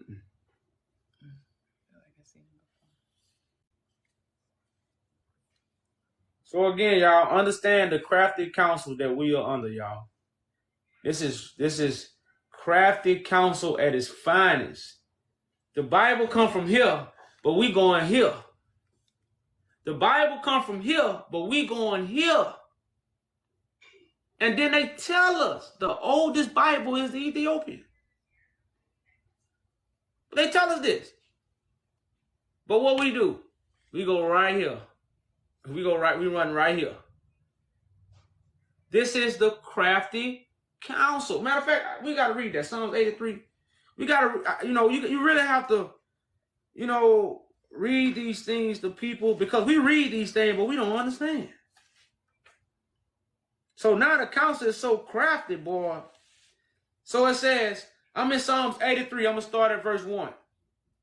It says, keep not thou silence. What? Don't keep silent. Keep not thou silence, O God. Hold not thy peace, and be not still, O God. For lo, thy enemies make a trumpet, and they that hate thee have lifted up the head. They have taken crafty counsel against thy people. What people? Ethiopian people, African people are all under crafty counsel. It says, they have taken crafty counsel against thy people and consulted against thy hidden ones. Where's the house of David? Where's the Solomonic dynasty? Where are the real Jews? Where are the children of Israel? They hid. That's why they created one in 1948. Nobody knows who these people is but the last one. And I think they cloned him, but I'm not going to even go into that. We're going to say that for another time. You know, that's why he was in Great Britain for 7 years. 7 years? Y'all know how long 7 years is? You know how long it is? I've been on my mission for 7 years. And 7 years ain't short. So it says, they have said, come and let us cut them off from being a nation, that the name of Israel may be no more in remembrance. Do anybody remember the Solomonic dynasty? No. Is not Solomon connected to Israel? Yes. So is not this crafty council remove the royal NEGUS priesthood? Nobody knows about the NEGUS priesthood because of what? We going here. If we was going here, we'll know about the priesthood. But where we going? We going up there. We going up here instead of here, where the Solomonic dynasty come from, so the name is not remembered. But you're reading the Bible with Solomon and David. Solomon, the most wisest man in the Bible. And he got a whole dynasty. We don't even know about it. Come on, y'all. That's crafty counsel, man. If that, like I say, it was put together so you wouldn't look. Because where you looking to? You going up here. Nobody else can come. Like I say, y'all, we proving our facts. We brung, like I say, y'all, this ain't nothing but another fact that you can fact check. Why you think Israel was created in 1948? Why Israel? They say Christ came for the lost sheep of Israel. How they just create one in 1948? Like some Harry Potter. They got their magic wand and they did like this and poof, poof. There go Israel. Poof, there go Jerusalem. Poof, there go Mecca. What's going on, man? Peace, peace. Good and you, my G. What's up? What's up? Good, thanks, man. I just thought I'd just pop in here to say what's up from South Africa again, you know. Okay, all right, yeah, you came up here before. Yeah. I came up here before, yeah. Okay. I asked you if they still believing that they were actually actual people. Yeah, man, they played a big trick on us, man. Do you mind if we pick your brain a bit? I don't come here to engage in any animosity. You know, personally, we respect you. We don't know you, but we respect you. That's the first gesture that I give up. But I mean, at the same time, am I allowed to voice what I think of things? Oh yeah, man, yeah. Speak as a man, bro. Speak as a man. Because we don't have any religion. When I say we, I say me, not I say we. So I don't want to just step on anyone's toes here when I start speaking, you know, or when I start asking you questions per se. All right, go ahead, bro. Because I don't belong to a religion, Maji, you know, so I came out of that. Who is God to you, if I may ask, if we may ask you this? Well, God is spirit. God is thought. That's why some people have spirit, thought, energy, or higher power. Okay. So the power and the will that makes the body move is thought. Thought. A manifestation. Well, Okay. manifestation is the visible from the invisible.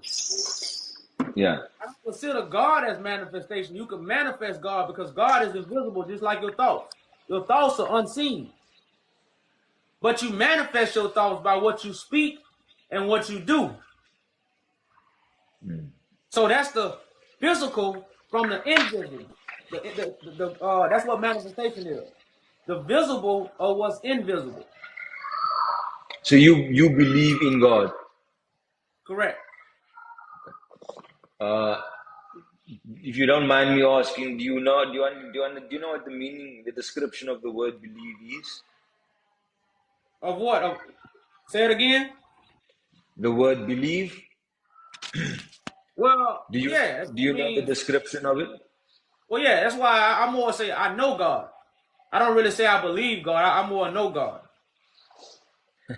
Yeah. So I think they wouldn't understand you that well.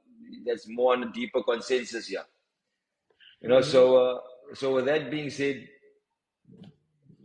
you have proof for me. Well, yeah. I prove by my actions. My actions prove I know God. Just like my actions gonna prove if I don't know God. Yeah. So in the court of law, you can't really go and say he done it, but I don't have proof. I'm just saying. So where's your proof? My proof will be in my manifestation. That's why I'm gonna judge the world and I'm gonna prove every man a liar. Then the world gonna know God is real based off what I did. That's how Israel is gonna be birthed. So you are the creator. You are the creator. I'm the manifestation of the highest creator. So you are the creator. No, the creator, I'm not the creator. I'm the manifestation of the highest creator. So I am the creator then. If you're not, then I am. No, you're not the creator. I'm telling you I am. Oh, well, I know you're not. You can tell me that. I understand what you're saying. But no, you're a creator of your own world. So hear me out for a second. If I pass away,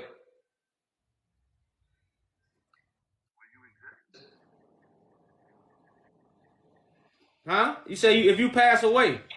yeah, will you exist if I pass away? Yeah. You certain, eh?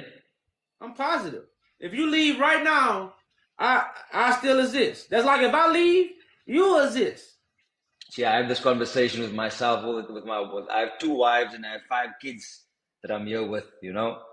And I have this conversation all the time. And they say, "What about your kids, baby? What about your kids?" And I say, "You won't exist because I won't." They won't exist because you're not here. I won't exist. My world won't exist. So how can they exist if I don't? Because God gave them life. You didn't give them life. Maji, you understand? Give them life. So they must still. Why do you think you say this is your husband, right? This is your husband. Yes. If he passes away, why do you think you say?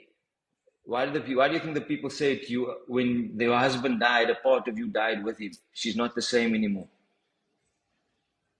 That's the memories that die. The memories that you have. Anybody Everything. that would leave, that's The the way she memories. operates. But The way she operates. your world, that's what I'm saying. Your life still, as for instance, that's the false reality we in. Anybody that leave the world, they want you to keep on going. The righteous people tell you, if I leave, carry on with your life. Because I'm gone. You still living. The creator, the original creator of all don't die. It's forever. Yes. We die. That's why we not the creator. We are part of creation. Yeah. We are part of creation. We're not the creator. So, in similarly said, for example, when you're dreaming, in a dream, sleeping, when you're dreaming, Do you know that you're dreaming? No. So dreaming is part of the higher power. Likewise with this reality that you're in. So if I die, my wife won't exist because my existence won't exist. Well, brother, My man, children won't you can exist. say that. If you believe that, you know. That's what you say. If you say believe, you're saying deceive. Believe, the description of believe is the description of deceive. It's one word. Correct. So if you're saying you believe in God, you're actually saying you're being deceived by God. Well, that's why I told you I know God. I was just, you know, you No, right. no, You are right about what you're saying. 100%. I concur with you. Although logically, if I pass away, I won't exist, right? So therefore, my family and my kids can't exist if I don't exist. If I'm the creator, they will still serve out their flesh. And you know what? I won't even know if they exist or not because I'll be dead. But there's more logic in me saying, you know, there's more logic in me that's why I saying that say they won't. you won't know if they is thinking about you either. Yeah, more logic is to say that they won't exist because I don't. Well, no, that's not logic because there's many people. I'm pretty sure you have loved ones that have passed away, right? Yeah. You still existing, right? I'm talking to you, so you existing. But a I part can't of talk me to has you. died with him. Huh? A part of me has died with him. No, your words say that. A part of you, everything you had when they was here, you still got. The only thing you don't have is them. My fleshly being must still serve its sentence. I can't just disappear into thin air. Like if that's why if I pass away, my sons, they say to one of my children, he or she's never the same since his father passed away. Yes. Because a part of them has actually died, and if you are the creator, That's you wouldn't why leave them here. You would keep them up there with you. But that's why you said that's what they say. Sayings have put us in a what? False reality. Yeah. That's why they call it the American dream. It's a false. Sayings can also, you ever heard of daydreaming? It's a lot of people daydreaming right now because of things 100%. that was said. Some people go out there and walk up and look in the sky and say, they daydream about a spaceship coming because it was said to them that a spaceship coming. You see what that's called daydreaming. You see what I'm saying? No, I understand this is a dream. I know this is a dream. Well, some people say that. Hey, guess what? Personally, no offense. Personally. Well, no, we good.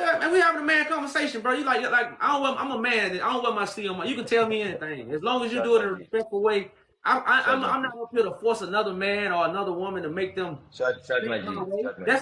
That's not even righteous. You know, I'm just up here to have a conversation to enlighten and open up minds and eyes. You know, but us first.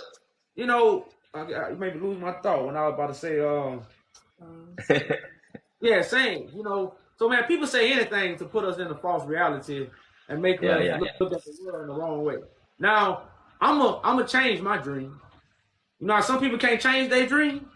I'm gonna change my dream. So if we dream, I'm gonna alter mine. That's all I'm gonna say. If people want to say it's a dream, well, I'm gonna alter mine. 100%.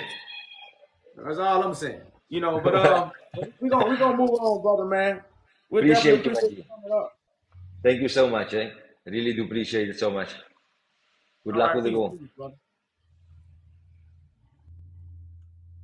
Jesus was Middle Eastern. We got one. She said Jesus was Middle Eastern. We got one. I wish you come up with it. We're gonna prove you wrong. Hey, how's it going, man? What's up? Peace, man. Cam up for us, brother. Yeah, bro. I'm from Ethiopia, and I just want to know how do you find this old information? I never know that Jesus He's from Ethiopia, man. What? Before we answer your questions, man, we our rules is anybody we talk to must turn their camera on. Oh yeah, okay, man. I'll turn the camera on, man. Just give me a second, bro. No problem.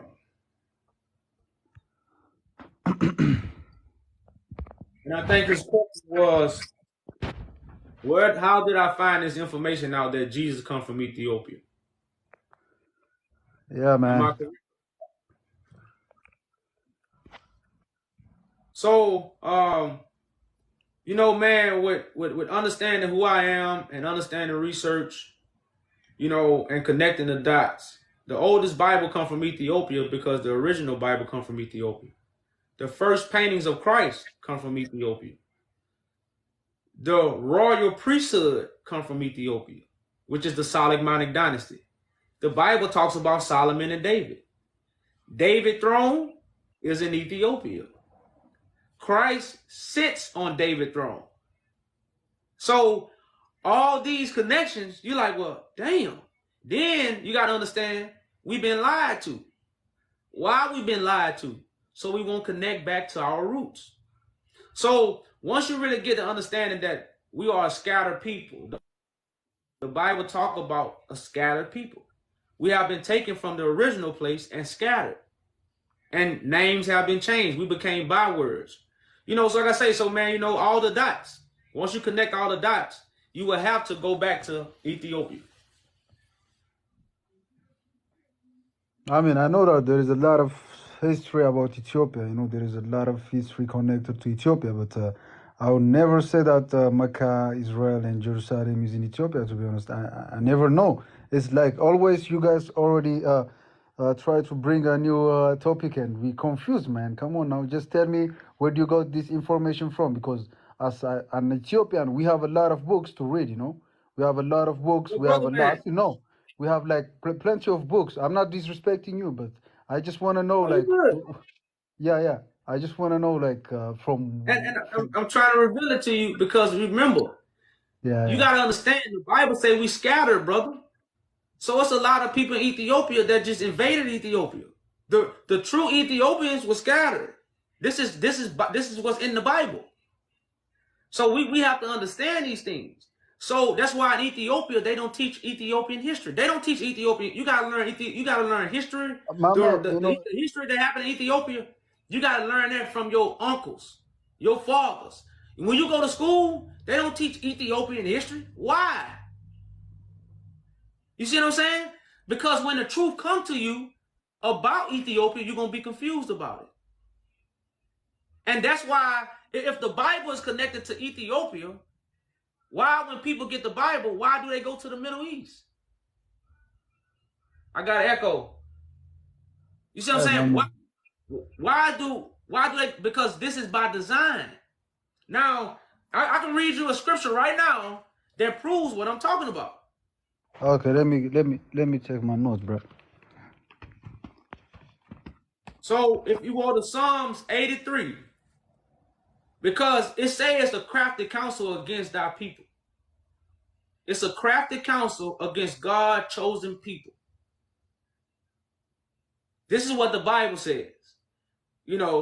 So again, if we go to Psalms 83, we can start at verse 1. I'm going to read it 1 through 4. Psalms 83, verses 1 through 4. So they created Israel in 1948. Haile Selassie told the black Americans to come back home in 1948. They sent the white man to Israel in 1948. When the black people that were scattered all over the world were supposed to come back home in 1948.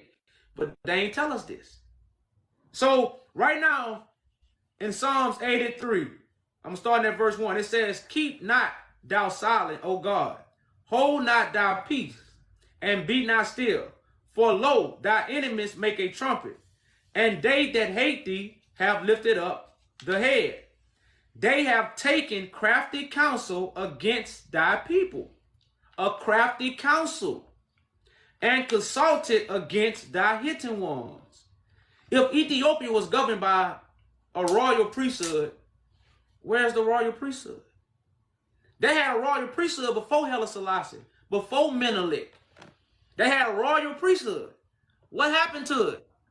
Nobody knows about it. So it says,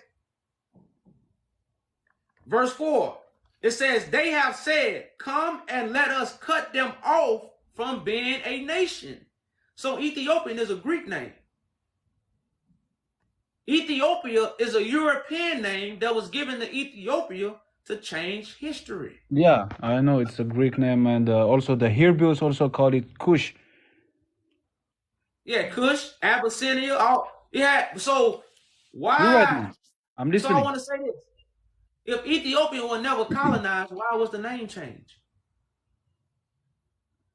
If Ethiopia was never colonized, why was the name changed? So you're saying that Ethiopia is colonized country? What, It was the first colonized. brother? Come on, man. It's like occupied, bro. That's just for past 5 years, bro. You gotta hear me out, because brother, Like, the come on, world, bro. That's really crazy, man. brother, to learn something new, you have to get rid of the old. Nah, You can bro. never Like I have learn my something grandfathers new who teach me, man. keeping the Come on, bro. old. They know So, brother, how to defend if you come on, want to bro. believe the old, then believe it. No, I'm wait, just here to man. share, So you telling me that Ethiopia is colonized by brother. who? Brother, why do you have a Greek name? Okay, So but let me ask you this. that's religious stuff, bro. I know it's Abyssinia, man. Okay, all right. So let me say this. The original scrolls come from Ethiopia. You know where the original scrolls at right now? They in Great Britain. In the Vatican. In the Vatican. Why are artifacts, manuscripts, historical things not in Ethiopia if you wasn't colonized? Bro, Brother, so I just man, said the Ethiopians are scattered all over the world. so it's colonized by Greek, you say? No, it's colonized by the Romans. My man, they don't even, bro, they don't even say that we colonized Ethiopia, bro. Where do you find this information? They just occupied for 5 years, bro.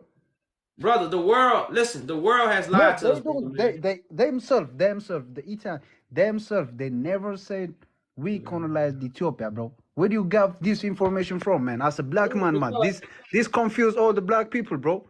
This is like a listen. proud for us, We man. already confused. We already confused, brother, but slow down. You know why they don't say Ethiopia was colonized? Because a lot of original things come from Ethiopia. Say that they don't want the world to look to Ethiopia because that's where everything is at. So we That's colonized why them. we having We this colonized conversation right them, now. not them, bro. So they not gonna tell you they colonized it. They gonna secretly do it. So they have secretly, brother. Bro, Y'all worship a white Jesus in Ethiopia. The first bro, black painting of Christ come from Ethiopia. bro. Why the They Ethiopians will worshiping a never, white Jesus? they will never be ashamed, bro. They will tell you if they Brother, colonize the answer the country. They will question. tell you straight away, bro. Why is there a white Jesus? Why is there a white in Jesus the in church? Ethiopia?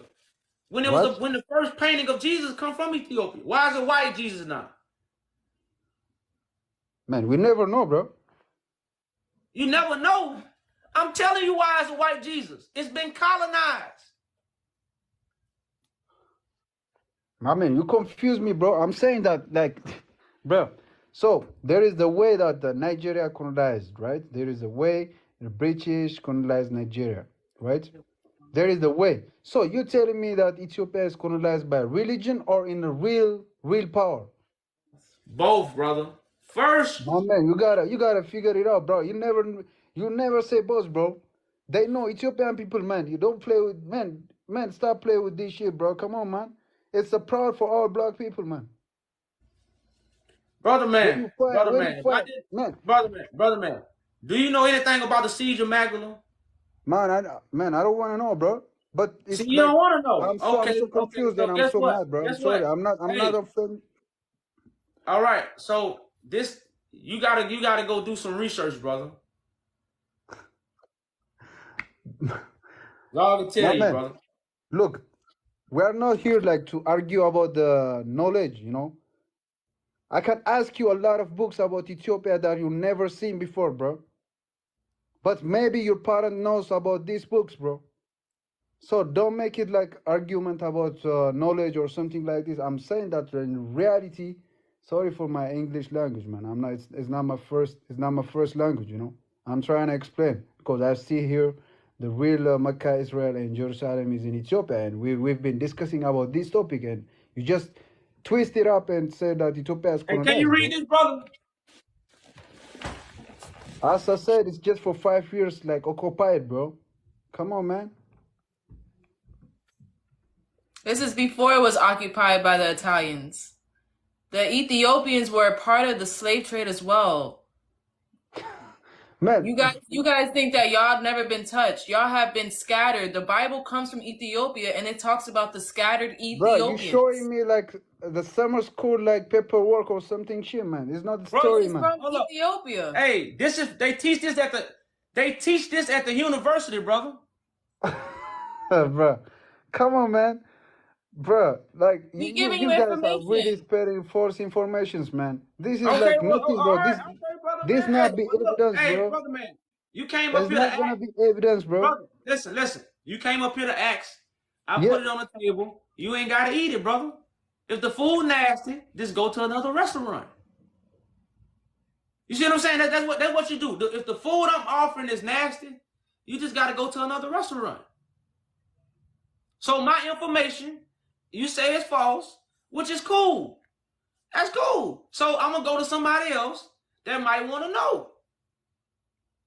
Tell me where do you find this information from, bro? Tell you, It brother. shows that it's just summer school, Addis man. Ababa. That's from Addis Ababa University. Go look it So up. what? It's like maybe it's some people like you who trying to show up that some it's paperwork or maybe I don't know, man. Like they're trying to You I don't totally know tell. If you don't paperwork. believe, it's okay. It's all right. If you don't believe, it's all right.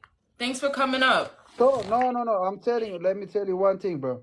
You always try to show up a really confusing topics, and immediately when people try to discuss about this, only the topic that shows here why Israel in Ethiopia and something like this, immediately you twist the topic to colonization, bro.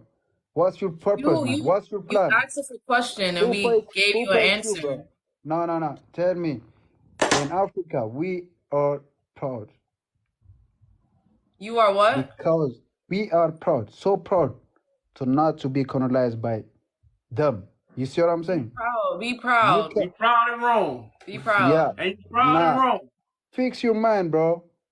All right, brother, man. We thank you for coming up, though, brother. No, I'm not offending. Like just in Brother, history, we heard you. we You have Listen, said it no, multiple we have times. a we lot heard of you. We history. heard you, brother. But we gonna keep pushing. Thank you for coming up, brother. No, always listen, bro.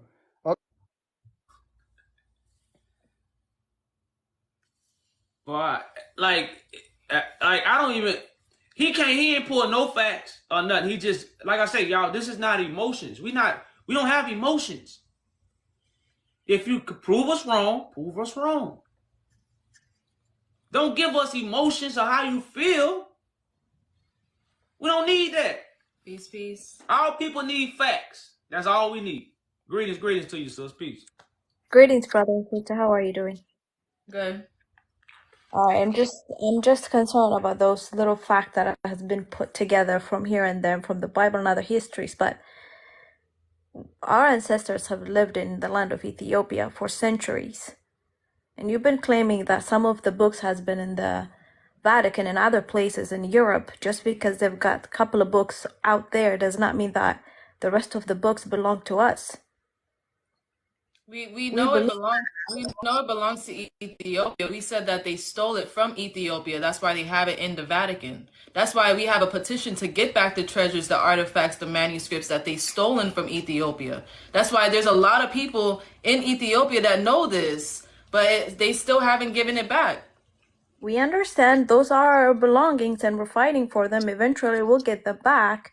That's not the problem. But the question is, where are you getting this information that the Mecca and the Jerusalem are not in the middle of Ethiopia? We don't have that history. Our people have lived on this land for centuries. We are the people. You believe that we've been scattered all over the place, all over the world. We love our black brothers and sisters. We are all over the world, but the remaining Ethiopians are in Ethiopia, and we have our history. Where are you getting those history Okay, that so Jerusalem is what in happened? Ethiopia? So what happened at the siege of Magdala? Tell me about it. What do you know? Oh, you say you got the history, so you teach us. Since you No, telling us what what do we you? don't No, know, I mean, you what guys are happened at, telling the world. Are you Ethiopian? sis, what happened at the siege of Magdala? What Are we happened? gonna move on? I don't know. Why don't you tell me? So you What are don't you know your telling the history people? then. So that's 100% proof you don't know your history. All right. Why don't you tell me and enlighten me? What is the history around Okay. that?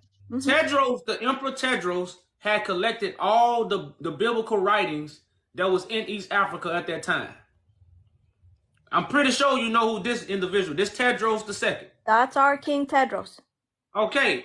He had collected all the writings. Not, I wouldn't say 100%, but majority of the writings he had collected and put it in his church. So in 1868, when Great Britain came, they took all the writings that he had collected, all the artifacts. Because if you know anything about Tedros, he considered Robin Hood. He stole from the rich and gave to the poor. So he had collected many items. And all those items that he collected from all the other churches in Ethiopia and all the other priests, the Great Britain took.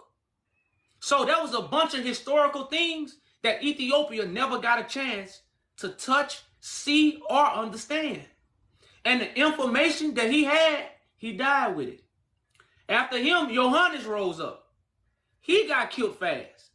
So these are people who had valuable information that they couldn't even pass down to the Ethiopians. So when I ask Ethiopians about their history, as they say they got all their history, I come up here every day and prove you do not.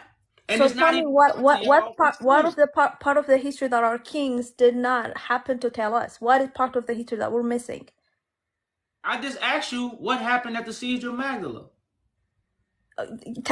I'm telling you, then tell me. You happen to know, then why don't you tell me? I'm telling you right now. You just said All that the the books have gold been and taken away artifacts. from Ethiopia, right? Can I speak? You just said that the books have been taken away from Ethiopia. That's a fact. A lot of our treasures has been taken away by the white people. We're not denying that. You're putting it over and over and as a fact. We know that already. What is the history that we don't know that you know that as we Ethiopians that we don't know about? Tell me those truths. That you guys don't follow the throne of David anymore. You follow a government that was created by the Romans. You don't follow the throne of David. You don't have someone sitting on the seat. That's why it stopped at Haile Selassie. Why did it stop at Haile Selassie? Because they made treaties with the Romans. They did that before Haile Selassie. Hello, wait, That's hold why you on, guys hold on, hold why on. do Don't you mix guys up not history follow the here. throne of David? All right, do you believe in the Bible? Yes, we do. We do believe in this Bible, that the very Bible that we have. Correct. The Bible says that. Hold on, let me speak. The throne of David belongs to Jesus Christ and it stops there. It does not go anywhere else. Do you believe in the Hold 2,000-year-old on, Jesus? No. Do you believe in the hold on. Let 2,000-year-old me speak. Jesus? I've heard you. Let me speak. Let me speak. The The throne of David belongs to Jesus Christ. If you Who said believe in the that? Bible. And if you're talking about the kings and queens of Ethiopia, we have our own history that connects us to Israel. And this And is the why throne you don't have stopped your at Haile history. Selassie does Because not look, You mean the believe in the children are Roman not out doctrine. there. sis, Israel was just created in 1948. Did you know that? My The brother, Israel up here. Israel existed for thousands of years. They reclaimed their land. Sis, these are lies. Israel was not here in the 1800s. It was no Israel. This is facts. So where was King David ruling then? Where was he ruling? In Ethiopia? Ethiopia. He was ruling in Ethiopia? Which books are you reading? Which facts are you reading? Dude was born in Bethlehem. King David was Bethlehem born in is the Bethlehem. mind frame. Sis, Jerusalem is a people. The Romans, the Great Britain, put it on a map in the 1900s. This is what you don't know. This is why we're bringing this information. Okay, where does the oldest Bible come from? Ethiopia. Where was the first church built? Ethiopia. Where was the first painting of Christ? Ethiopia. Where do they say the Ark of the Covenant at? Ethiopia. Where is the throne of David? Ethiopia. The throne of David is not up here. It never been up here. So if you understand these things, then you know how to connect the prophecy of God. But you don't even understand Menelik. You just said Tedros, that's our king of kings. Where was Tedros? Up here or down here? So you're telling me Tedros was ruling from where? He was ruling from here. And when was Tedros? Well, like which century did he rule? You're mixing up history. You're talking about David that was like 7,000 years ago, and you're talking about. There's no dates in. Was there dates in the Bible? Is there dates in the Bible? Definitely, there are dates in the Bible. Where? What Show us are dates. you talking about? Show us dates. These. When was the earth created? It's the Jewish calendar that we're following. Show us the dates. She's not ready. What? How are you mixing up King Solomon with Menelik? Do you know that there was a 3,000-year difference between two? Can you show us the date of the Bible? Show us the dates. That they were not dates in the Bible? Those years? You believe in dates. You I believe in a 2,000-year-old Christ. Where is that in the Bible? All because those I numbers. can show you what Christ gonna come in the last days. How long they lived, how long Adam lived, how long Moses lived. That's from historical events, not the Bible. You said you believe in the Bible. That's not the historical events. Is not the Bible. That's man's information. Which part of the Bible do you believe then that you count as calendars? We believe in the Quran, everything. We believe in all the Bible, all the books, but the books don't have dates. What dates are you looking for? Which dates are you looking for? The Romans put dates on the books. Okay, which history do you want to believe in according to your dates and your calendars? The Solomonic dynasty is what Solomon is about. The house of David represents the priesthood. These are allegory names that connect to real people. That's why nobody knows and connect the Bible where it originated come from. The Bible don't originate to come from up here. Nobody say these things. The Bible originates from here. But we don't connect it because we don't know the royal priesthood that the Bible is connected to. Even Ethiopians don't know this. That's why Christ comes to restore you ever heard of the falling tents of David? Have you ever heard of that in the Bible? The falling tents of David. Christ restores this priesthood that comes from Ethiopia, not from here. Even if that's true, why do you keep claiming that we don't know our history, and yet you're telling us our history when we're telling you that our ancestors have been living here for thousands of years and we still exist? You keep telling us like, no, Ethiopians have scattered, other people have conquered the land. Is that what you were claiming earlier? If you don't believe it, the Bible say we are scattered. You ever read that verse? It say God gonna scatter you to all the people under the earth and you gonna worship other gods. Matter of fact, let me read Genesis. That was in the Babylon time to the Israelites, not the Ethiopians. Sis, the Bible is talking about the royal priesthood. The Bible is talking about the royal priesthood. You gotta mute your mic. The Bible is talking about the royal priesthood. You gotta mute your mic. Yeah, I know everybody be recording, but that's the only way you'll learn. We're gonna put it on YouTube anyway. But it's no royal priesthood up here, y'all. When you go here, you don't find no royal priesthood. You don't find David or Solomon when you go here. Christ is the seed of David. But when you go here, you find David everywhere. But we want to believe what we was told. That's why the Bible talk about what? A New Testament. The new song. Now, this is the time the new song, the New Testament is being spoke. This is that time. But we don't want to believe the new because we in bed with the old. So right now, and I'm glad this sister came up. I'm glad she came up to speak boldly because this is a great example of why we are doing this. Because she think it's Israel. Israel is a people Jacob's name was changed to Israel, not a land. Israel. Christ said, I came for the lost sheep of Israel. Christ said, I didn't come from the land of Israel. But again, that goes to show you it's been a crafty counsel. It's been a trick. They tricked us to look here and not here. Where did they steal the biblical manuscripts from? Where did they steal the scrolls from? Here. Where did they find the book of Enoch from? Here. Wait, what? Where's the Ark of the Covenant? You're just Here. repeating yourself. Nobody's Where's the denying Ark that of the the books Covenant? are coming from Ethiopia. Nobody denies that. You're still recording. You have a bad echo. We're gonna have to drop you down. Yeah, you got a bad echo. You might have to drop down and come back up. Can I come back? Can I come back Come because okay. yeah. Can I come back? Can I come back because okay. Yeah. Can I come back? I'm glad she came over because this is a great example, man, of the crafty counsel. This is because she clearly think it's Israel. The Bible was talking about God scattered these people. No, God scattered these Africans. Africans are scattered. The Bible is talking about the African slave trade. But we don't believe that because why? These people were scattered. That's the crafty counsel. Pay attention. Africans being scattered. We didn't hear you. Can I ask a question? You claiming that Africans are scattered. Can you hear me now? Yes. Okay. We're not denying that our brothers and sisters outside Africa are our brothers and sisters. They are Africans.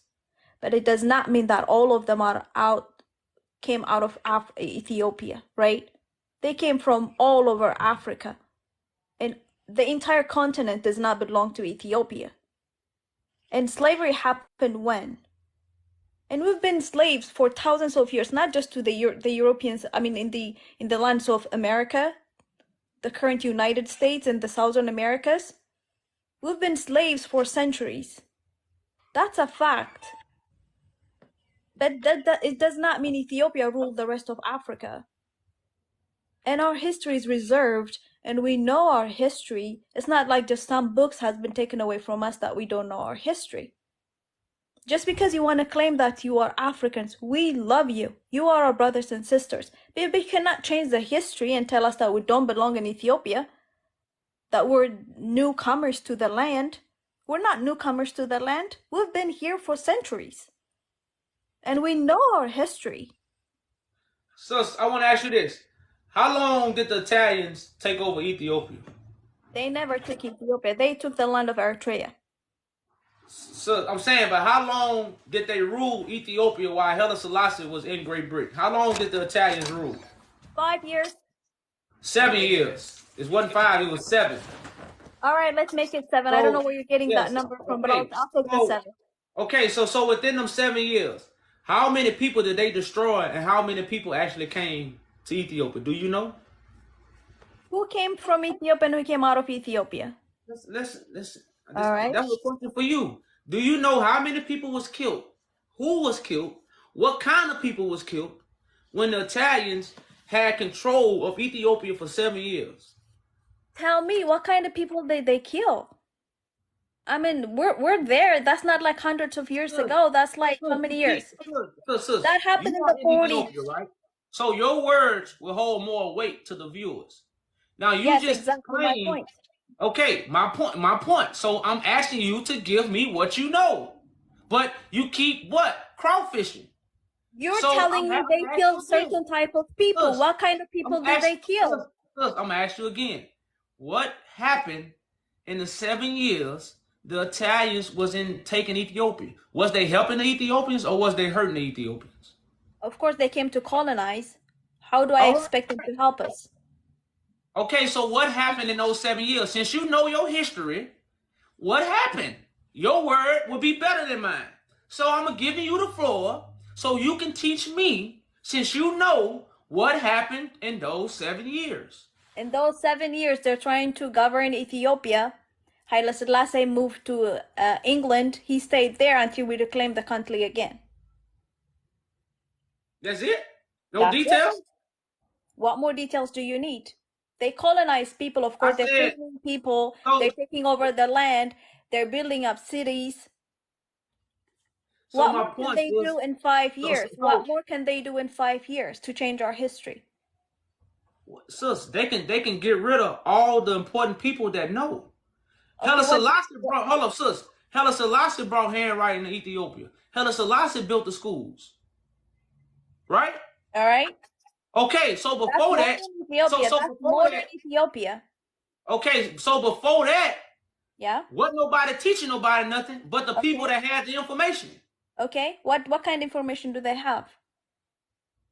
What is that you get to know that we don't get to know? Why aren't you saying it? Tell me. What happened? You won't tell me. What happened? If I don't know, tell me. Enlighten me. You gotta stop talking. You gotta stop talking for me to tell you. Go ahead. They can tell you what happened, but if you kill them off, they can't tell you what happened. It leaves with the people that's got killed off. Like right now in my neighborhood, if you come kill all the old men that witnessed what all happened in my neighborhood, if you kill them off, and I grow up as a child, and all the people that was killed off can't pass it down to me, and there's nobody else to teach me, then guess what? I won't know. Okay. So what the Italians did was kill off everybody that can tell you what really happened. Okay. So now the Ethiopians don't know what really happened. And you don't know how to connect your history to the Bible. And you get to know that we don't know anything about. What's this? I'm anointed by God. Okay. I respect that. That's why I have this information. I've been anointed by God. I'm just not a regular man up here talking because I'm emotional about Ethiopian Africans. That's why I have a petition that's to help Ethiopia. I have a declaration to help Ethiopia. So I got receipts to prove I'm helping. I'm not hurting Ethiopia. Okay. But remember, the truth do what? It hurts. You ever heard that saying, the truth hurts? Just going on and tell me the truth. I'm just saying, have you ever heard that saying? Because you're from a different country. So I just want to know, have you ever heard that saying? All the information is available to everybody. Just because I'm from somewhere else does not make me a known person. You don't even engage in the conversation. So why does the truth hurt? When I'm asking you that we're the people of the land. We're the people of the land. You don't want to answer the question. See, hold on. That's why people know the truth hurts. Let me talk. And they don't want the truth. They want to be pacified. I respected you, and let me talk. No, I asked you. You don't respect me because I asked you a question. You didn't answer. My brother, may I speak? I asked you a question. You didn't answer. What's the question again? Does the truth hurt? Does the truth hurt? And then you're telling me that it's hurting me? That's a yes or no. Oh yes, I've heard the saying. Okay, do you believe the saying? I believe the saying. For those okay, so when the truth is spoken, it's gonna hurt, right? Okay. All right, that's all I wanted. That's all I wanted. Go ahead, you got the floor. You're playing smart, but I'll continue. So now, let me tell you this. When I'm telling you we're the people of the land, and you're telling me the Italians came through in those 5 years, which was never 7, but I'll take the 7 from you. In those 5 years, they killed the important people with the information. Yet we didn't get to read none of them, right? And we don't know the truth. We live in the land. Our people lived in the land. Our ancestors lived in the land. We're living in the land. And yet God is revealing the truth to you, and we don't know anything? Why isn't God, your God, revealing the truth to the Ethiopians, where we have the monarchies and the churches? Trust. Right now, the truth is God is using me to reveal the truth to the Ethiopians and the rest of the people that believe God has anointed me. We are also revealing the truth to the Ethiopians. But remember, the truth hurts. So it ain't going to come from the church that's there to pacify you with lies. The lies is the pacifier. The truth is what hurts. So what God is doing right now... Tell me that one truth that so let me say this. How did God reveal the truth to the people in Egypt? Didn't he use Moses? I told you, I respect that he chose you. You're the man of God. I'm respecting that. So that's how God reveals the truth. Tell me that one truth that we don't know, yet you're telling me the books has been taken away from us. We don't know the truth, yet you know. So tell me that one truth that you know. What is that truth? What is it that we don't know that you know? Right now, I will return back to Ethiopia, anointed as King of Kings and Lord of Lords, to restore the African people. That's why the African Union is in Ethiopia. This is why the African Union is in Ethiopia, because why? The King of Kings throne is in Ethiopia. This is why the African Union is in Ethiopia.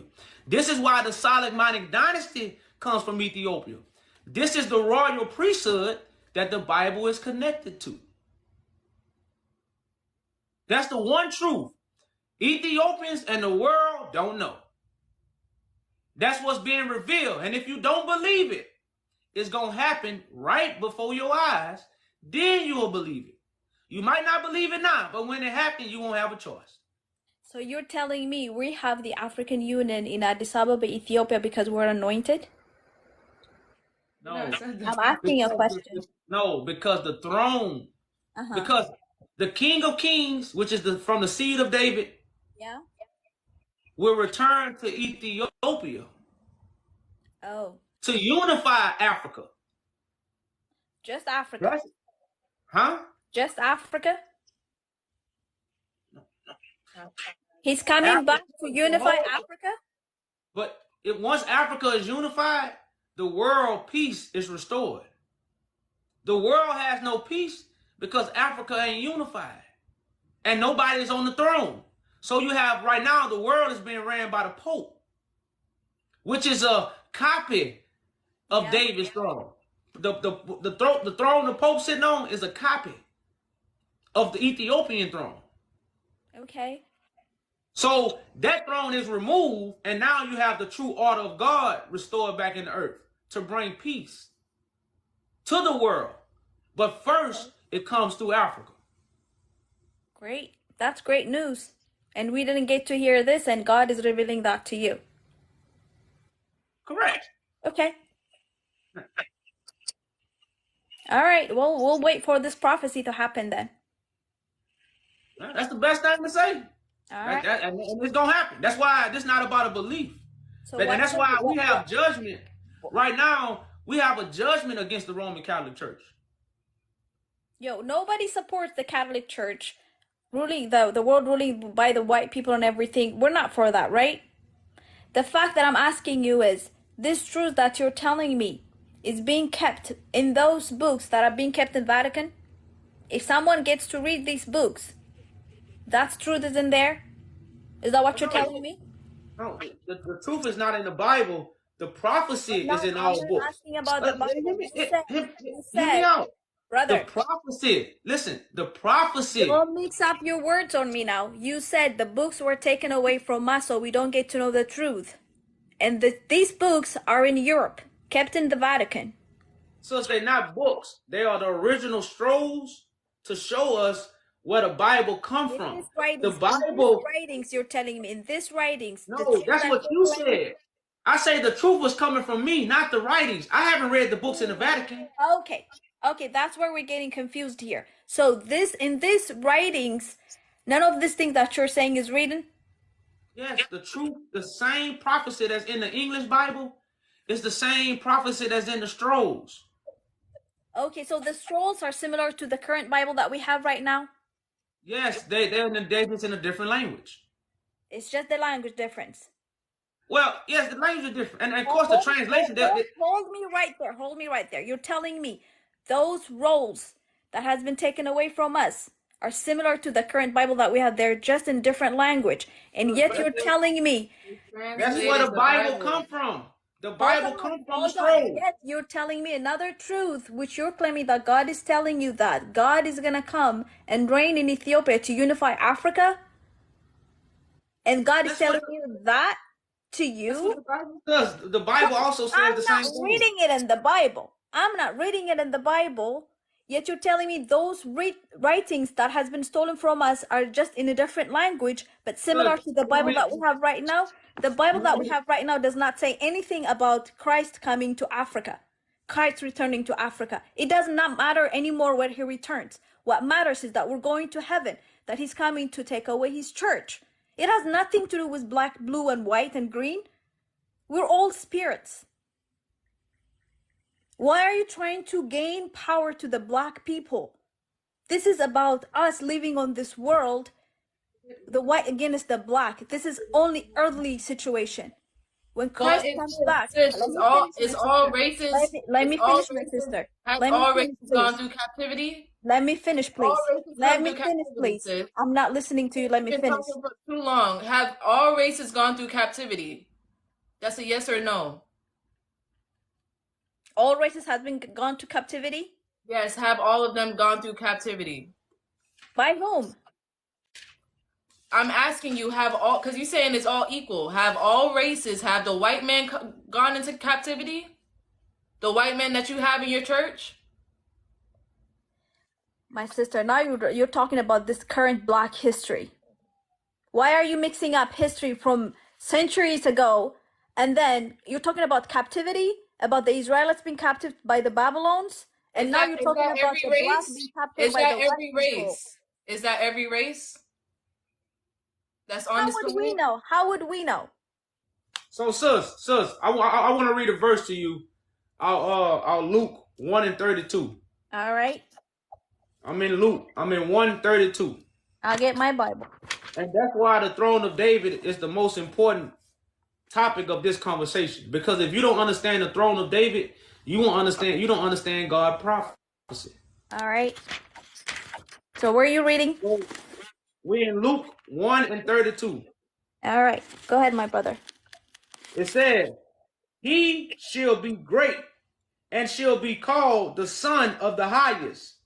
And the Lord shall give unto him the throne of his father David. Mm-hmm.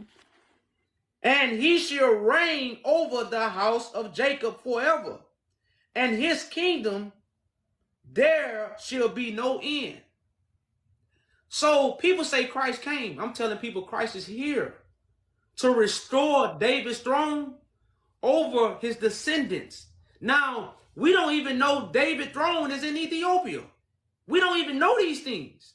But yet, we are talking about a book that we don't even understand. And guess what the book says? Nobody is worthy to read the Bible. That's why Tedros wasn't passing out the scrolls. That's why Tedros wasn't making copies and giving it to people. Because it's a sealed scroll. Only Christ comes to unseal it. Through what? His actions. So when we talk to you about David's throne, have you ever heard anything about David's throne? I've heard about David's throne, but what the Bible says about the David throne is not the actual chair. It's about the authority. It has nothing. It has nothing to do with chair built by gold or silver. You correct, sis. It's about authority. That's why I told you. It's authority. It's authority. But If you believe in Jesus Christ, He's already the Son of David. He's already ruling. He's sitting at the right hand of God. It has nothing to do with this earthly throne. So the Pope has authority over the world right now. Don't you know the Pope has authority over the world? He does. Do you think it's about? Do you think it's about the throne? Wait, because it's in Vatican. I want to ask you this. You can walk around all over the world, and he has authority. It has nothing to do with the throne. Why are you claiming because the throne of David is in Ethiopia that the God is going to come back and sit in Ethiopia? It's about authority. If you have the authority, you don't have to sit in any chair. Does Ethiopia have the authority right now? The Vatican Pope. Does the Ethiopians have authority right now? The Vatican Pope can be in South Africa, can be in China, can be in the United States. And that's okay. And that's okay. That's okay. I'm not telling you about whether that's okay or not. We're talking about authority. Now you're claiming the throne of David is in Africa.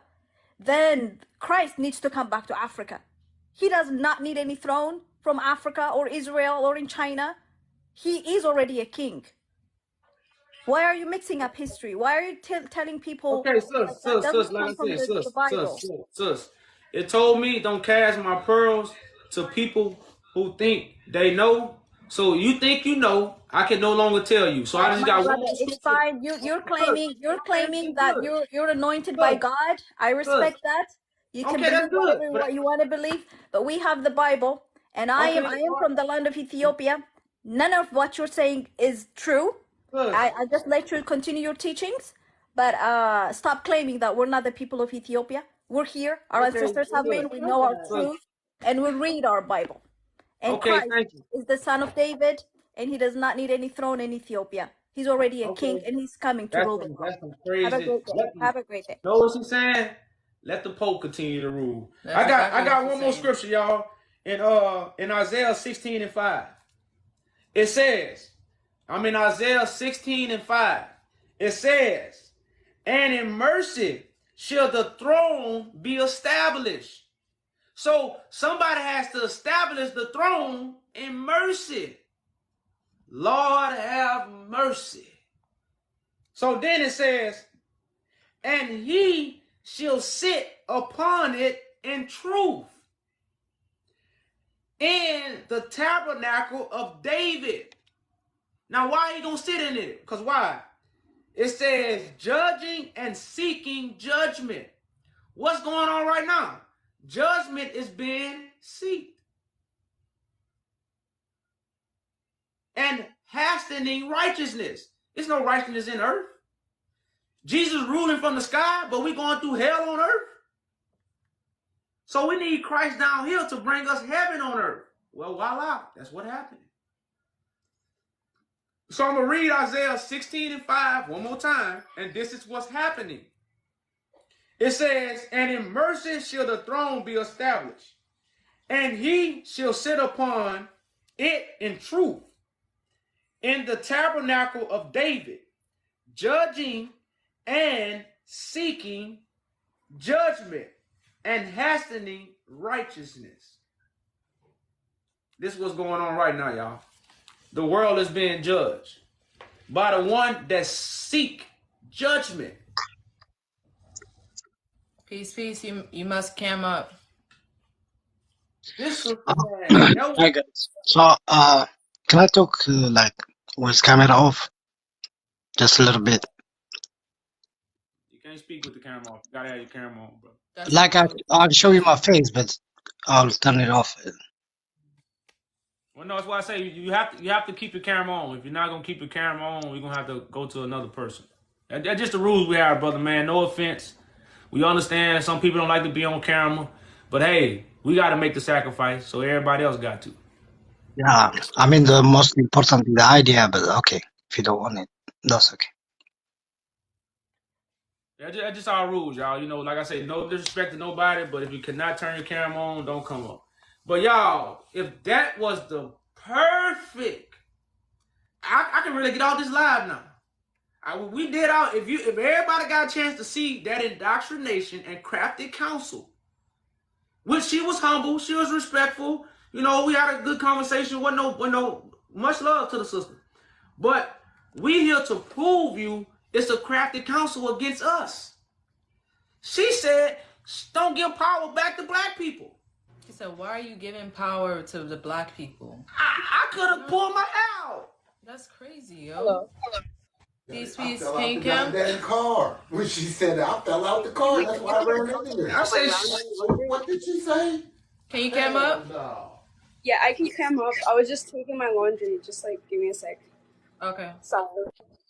keep the power in England. England is the only royal family. You know how many Ethiopians was praising the queen when she died? You know how many black people was praising the queen when she died? So come on, like, y'all, and look, we're not racist. We don't hate white people. That's not, no. But guess what we gotta do? We gotta take care of ours first. Because when my child grow up, if I have a child, they're gonna be with another black person. So I gotta fix my people if I want to fix our relationships. And if we got a royal family that we know nothing about, somebody got to tell us. Somebody got to tell us, y'all. That's why somebody got to get crucified for speaking the truth.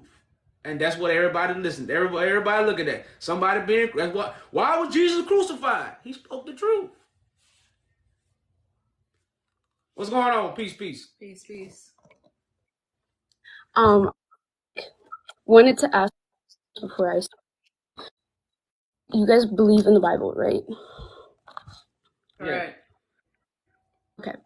So like, which Bible? Because there's so many versions, and like Ethiopians, we been knew like we had the original and like the full complete Bibles. We knew that. We have a religion. I mean, it's a worldwide religion. Orthodox. The Orthodox Church in Ethiopia has the full and complete Bible. So I don't know where you're getting like the Mecca and everything is in Ethiopia and is like Israel. So like try to explain it to me. Like from your perspective, like Those three names are connected to people and not a land. The Roman Catholic Church put these things on the map in the 1900s to deceive us from where all this stuff come from. Why would Ethiopia have the original Bible and not Jerusalem? Because the Bible was never in Jerusalem, neither was Christ, neither were the disciples, neither were the people of the Bible. See, this is how the lie don't even make sense. Why did the first painting of Christ come from Ethiopia, not Jerusalem, if this is where he was born? If he was born here, but the first painting of him come from Ethiopia, do that make sense? I mean, to be honest, like Ethiopia was the first, nation to accept Christianity, because that kind of makes sense. No, I don't want to veer off. I'm saying if the first painting come from Christ, but the world tell us Christ was born up here, how do that make sense to you? Yeah. I mean, how does that make sense? But the first painting should have came from up here, right? I mean, first of all, like the Bible doesn't even doesn't even support paintings of God. So that's like, even in Protestant, like in Christianity, we don't even accept like pictures. We don't even take pictures. I mean, like Jesus is right now in Ethiopia. They Yeah, got white Jesus. in the Orthodox Church, y'all got pictures everywhere. Y'all got the white Jesus in your church. Yes, Orthodox and Protestant is different. All churches got images of Jesus. All churches. Protestant churches don't have images of Jesus in Ethiopia. I don't know about in America, but in Ethiopia they don't have images. We don't have images. Okay, so right now, that's not true, because I've seen a lot of Ethiopians in Ethiopia that got pictures. They can't make this shit. The major religion in Ethiopia is Orthodox. They have pictures and images, but the Protestant church does not have images. We don't even have like crosses. We don't even like put it in our neck, like on our neck, like, or like you can find a cross in the church. Y'all don't hold up the cross? Y'all don't hold up the cross? That's not that's Orthodox. That's not Protestants. Is the Orthodox have more authority than the Protestants? Yes. How come? I mean, it's the major religion in Ethiopia.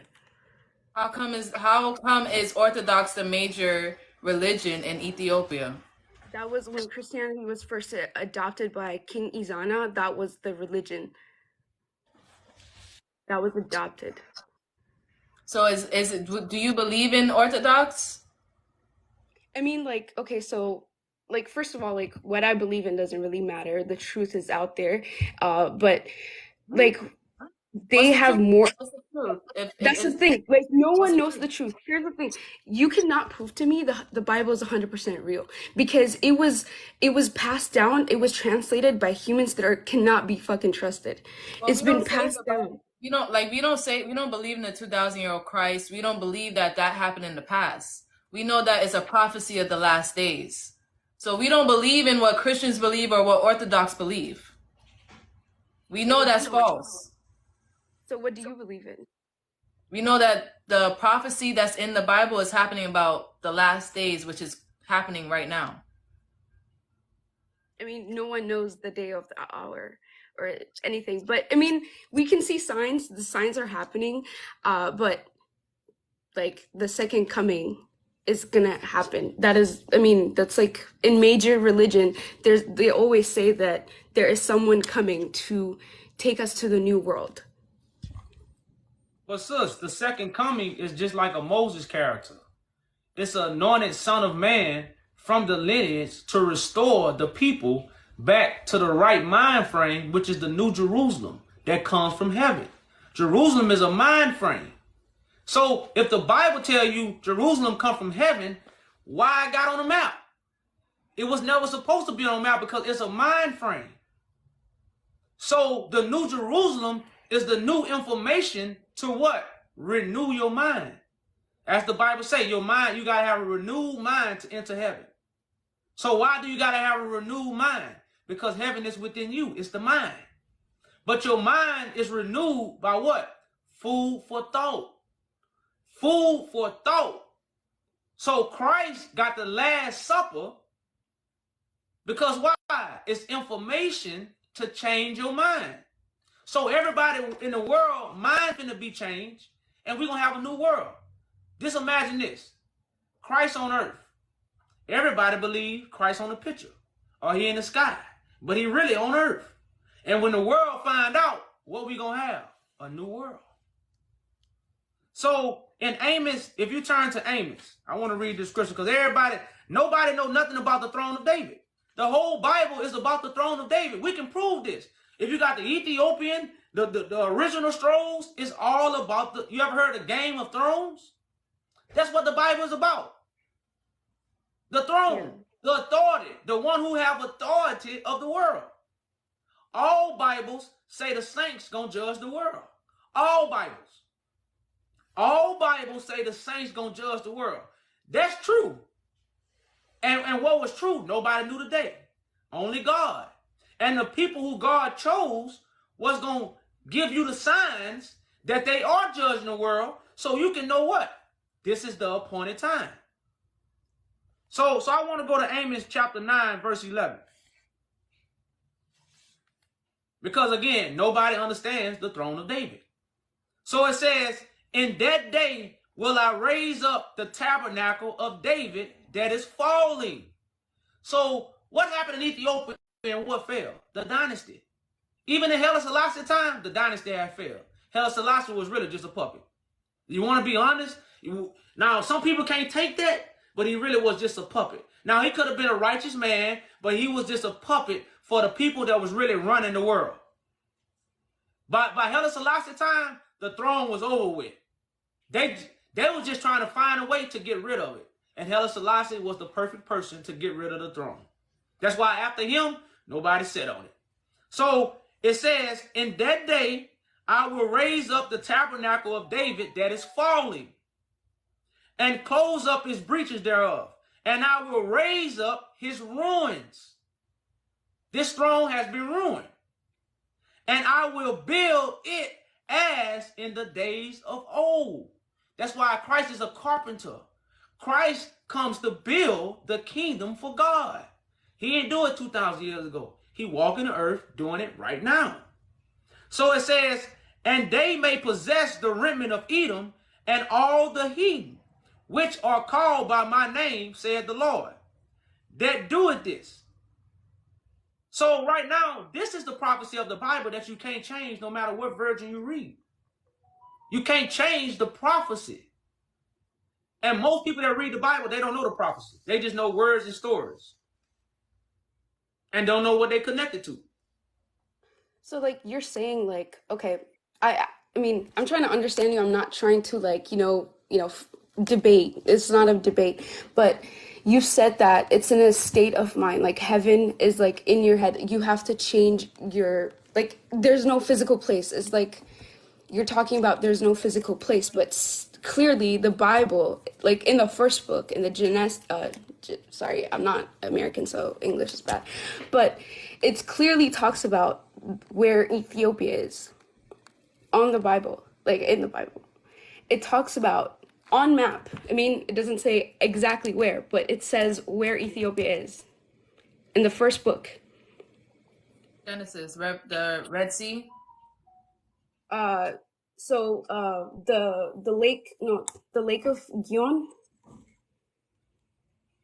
it talks about that. I mean, I don't know exactly. I don't have a Bible with me right now, but in the first book, if you read it, I mean, I know, I'm sure you've read it, but just read it again. It talks about where Ethiopia is and where heaven, Eden was before.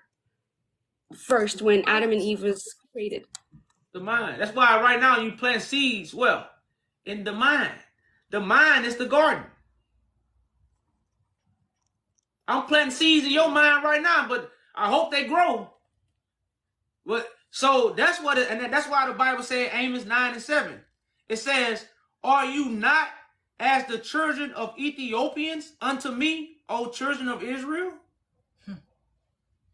Are you not as the Ethiopians unto me, O children of Israel?" So Israel is connected to Ethiopia, not the Middle East. But in the first book, it clearly talks about where Ethiopia is. Where is Ethiopia? That's the whole question. Okay, so tell me where is it? In the east of the Horn of Africa. Africa. Oh, wait, I'm not negating that. We agree with that. We agree with this. No, it's right there. But like, you guys are saying Jerusalem is there, and like, but Jerusalem is not a landmass. Israel is not a landmass. It's a mind frame of people. But where are you getting this? Where are you getting this? I'm finna give you another verse. I'm finna give you another verse. If you turn to Matthew 23 and you start at verse 37, it says, "O Jerusalem, Jerusalem, thou that killeth the prophets." How can the land kill the prophets? People killed the prophets. So Jerusalem is the mind frame that the people are in. So when the prophets come to them, they reject their information. So God got to give us a new mind. So when the prophet come, you won't reject them. So even in the Bible, Jerusalem is a people. The Romans put it on the map. They stole the scriptures and used these names and put it on the map. Africa didn't have those names before. They colonized the African land and put those names on it. They didn't have those names before. We didn't colonize anything. We just named it. Like, you know what Ethiopia means, right? The Africans didn't name Africa. The colonizers named Africa. Okay, but you know the meaning of Ethiopia, right? It's not like some big name or anything. Yeah, Ethiopia means burnt face or blackface.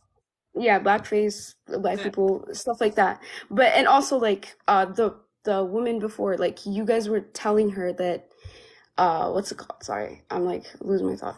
But you guys were telling her that the war that happened with Italy and they came and destroyed. I mean, we know the history that they destroyed some artifacts that we had here, and that they killed off the people that know the truth, so they don't pass the information. So what is the information? That's what we're telling you right now. The throne of David will be established in Ethiopia, where it originated from. And that's why the African Union is there. And this is the throne that unifies Africa. Huh? The African Union is there because Ethiopia was the only country that was not colonized, and they made the union there so they could come every year and do their talky talk, whatever, with the leaders. That's the reason that the union was created. But continue. But that's what I'm saying. But why was the union created in the same place the throne of David is at, which is King of Kings and Lord of Lords? Why? No, we just simply won a war. That's it. Sis, y'all didn't win no war, sis. Sis, when Tedros killed himself, he left with a lot of secrets. He was the King of Kings and Lord of Lords.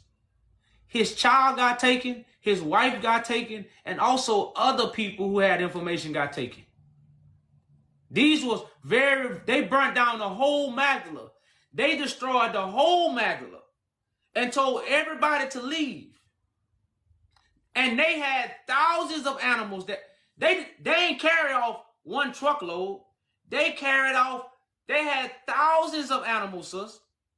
So they didn't take a little bit of stuff. See, people say, oh, they took a little bit of stuff. They didn't take a little bit of stuff. They took tons of stuff. Tons. I'm talking about tons. They had about 1,000 camels, 500 elephants, 6,000 mules. Except the Bible. Of things. I mean, they did, but they couldn't take the Bible. Like, so they took the Holy Scrolls. They took the manuscripts. They took gold. They took many things. And this is how they gave people the Bible. The Bible was not in books.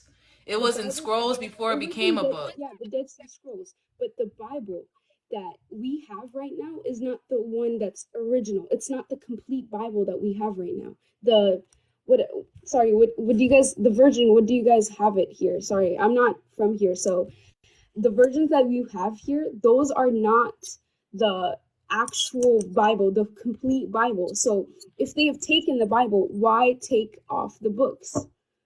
They took scrolls. They didn't take the Bible. That's why in like the King James, they don't have the Enoch. They don't have the book of Enoch. They took out some books and gave you just the King James, just certain books from what they collected.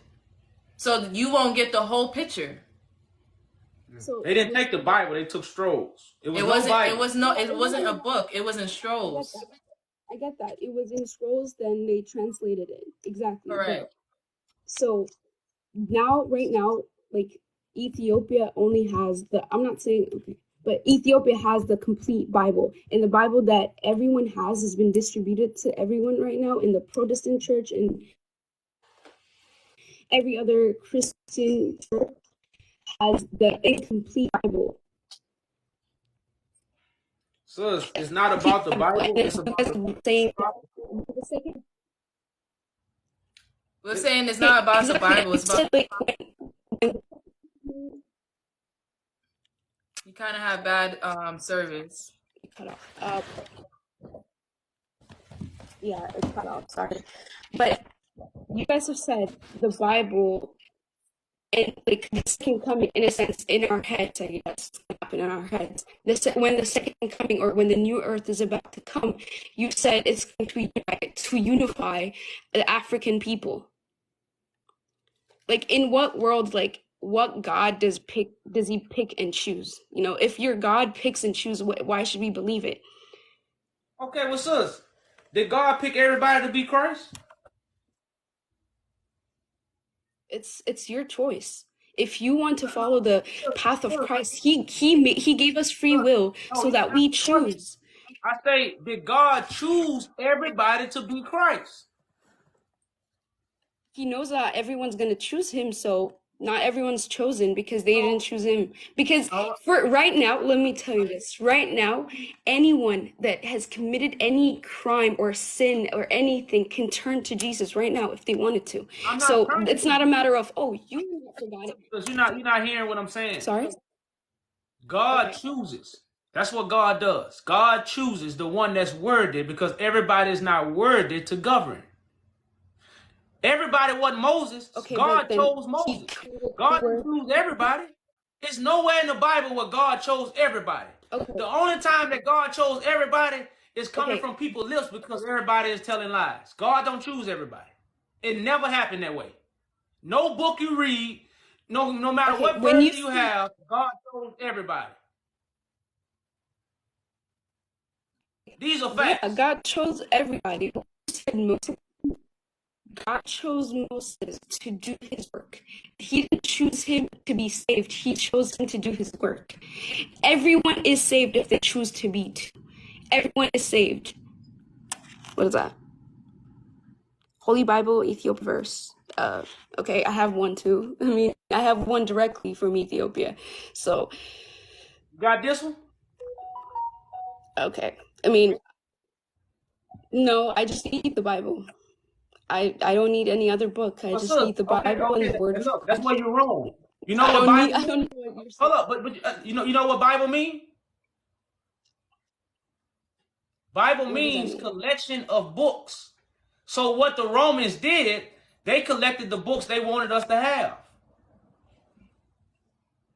And now that's the only ones we read, the ones they collected for us, because they the ones that stole all the I'm telling scrolls. you, I'm not reading the Bible that you're reading. And I'm telling you, I'm not reading the Bible that you're reading. So we're not in the same page. I'm not reading the Bible. I'm a native to Ethiopia. I was born and raised there. So, okay, you might know more history than me because you paid more attention or something, but I was born there and I was taught the book directly from the people that live there. Well, that's why the book tell you Christ is I the know only that you're teacher of the saying, Bible. and I've said it. Well, yeah, but that's why we bring out Christ as the Sorry, teacher of the you cut Bible. off. Christ is the teacher of the Bible, not the people that read it. And that's why we say these things. These are the facts of the matter. Christ is the teacher of the Bible, not the people that read it. These are facts. You know. But we thank you for coming up, though, sis.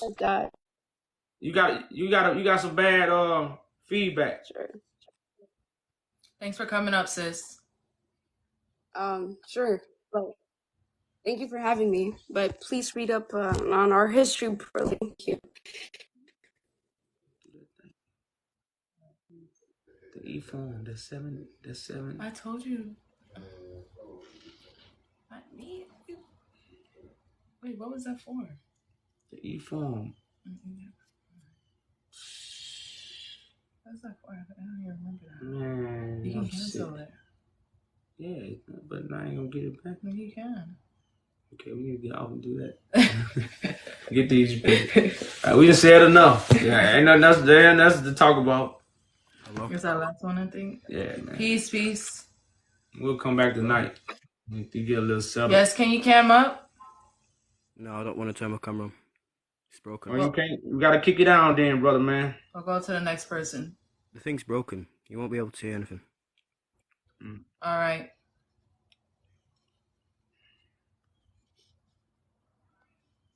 Don't come up if you cannot turn your camera on, y'all.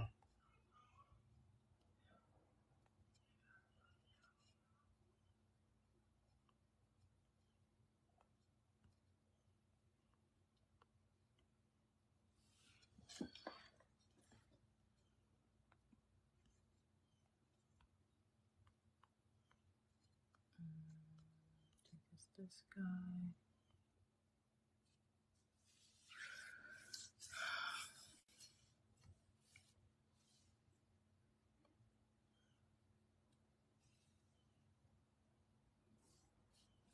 A lot of ladies today. Oh, they feel they could take the crown, huh? What's that for again? I don't remember.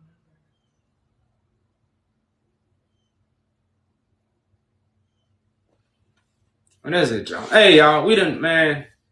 Y'all, how long we been on here?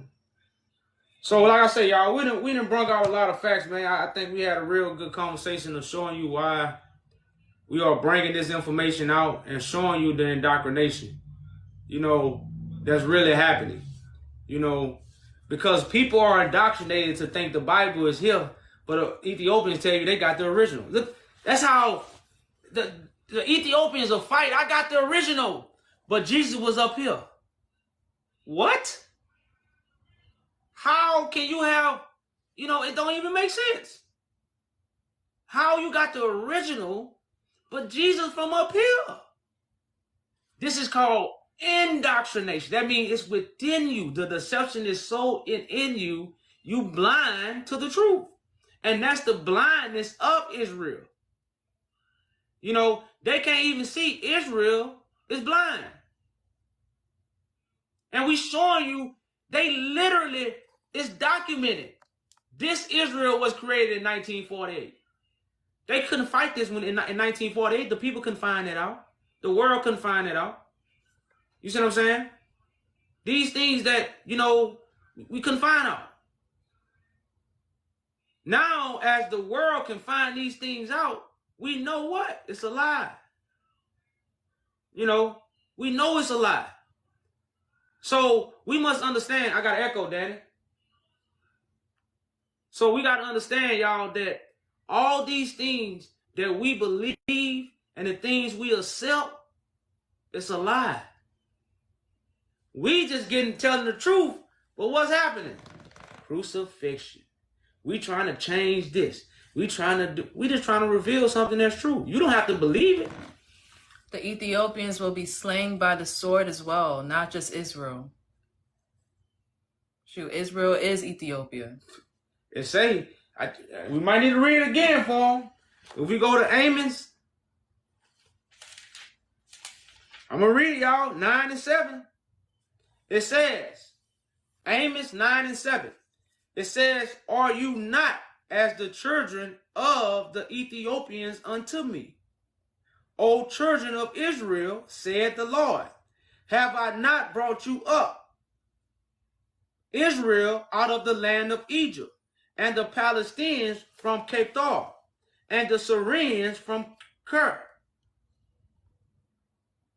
So I say, behold, the eyes of the Lord God are upon a sinful kingdom, and I will destroy it from off the face of the earth, saying that I will not utterly destroy the house of Jacob, said the Lord. So when you say Jacob, you say Israel. So why they name it Jacob? You know, David, Abraham. So y'all, these things, y'all, like I say, man, it's crazy, man. And we had a great people, like I say, I appreciate everybody that come up, y'all. I know a lot of people don't agree with us, but if you come up here, you're able to give the people a mind, or I'm trying to find the correct word to use, but you're able to give the people a sense of foundation for them to choose. You know, like, it's your choice. It's you got free will. King Solomon Temple ain't up here, so David, Abraham, none of these people are up here. You know, and like I say, man, it's just, like I say, y'all, man, it's simple, but when you sick, sometimes your cure, you got to take all the prescription. You got to eat all the food. You can't eat bad food and then eat good food and trying to get healing. That's what some people trying to do. Some people trying to hold on to the bad food. I still want to get the bad food, but also eat the good food. Then you won't get healed. You got to get rid of all the bad food and eat nothing but the good. And the good is the truth. The bad is the lies. So, like I say, y'all, we're going to have this topic up probably tonight, y'all. I'm kind of tired, man.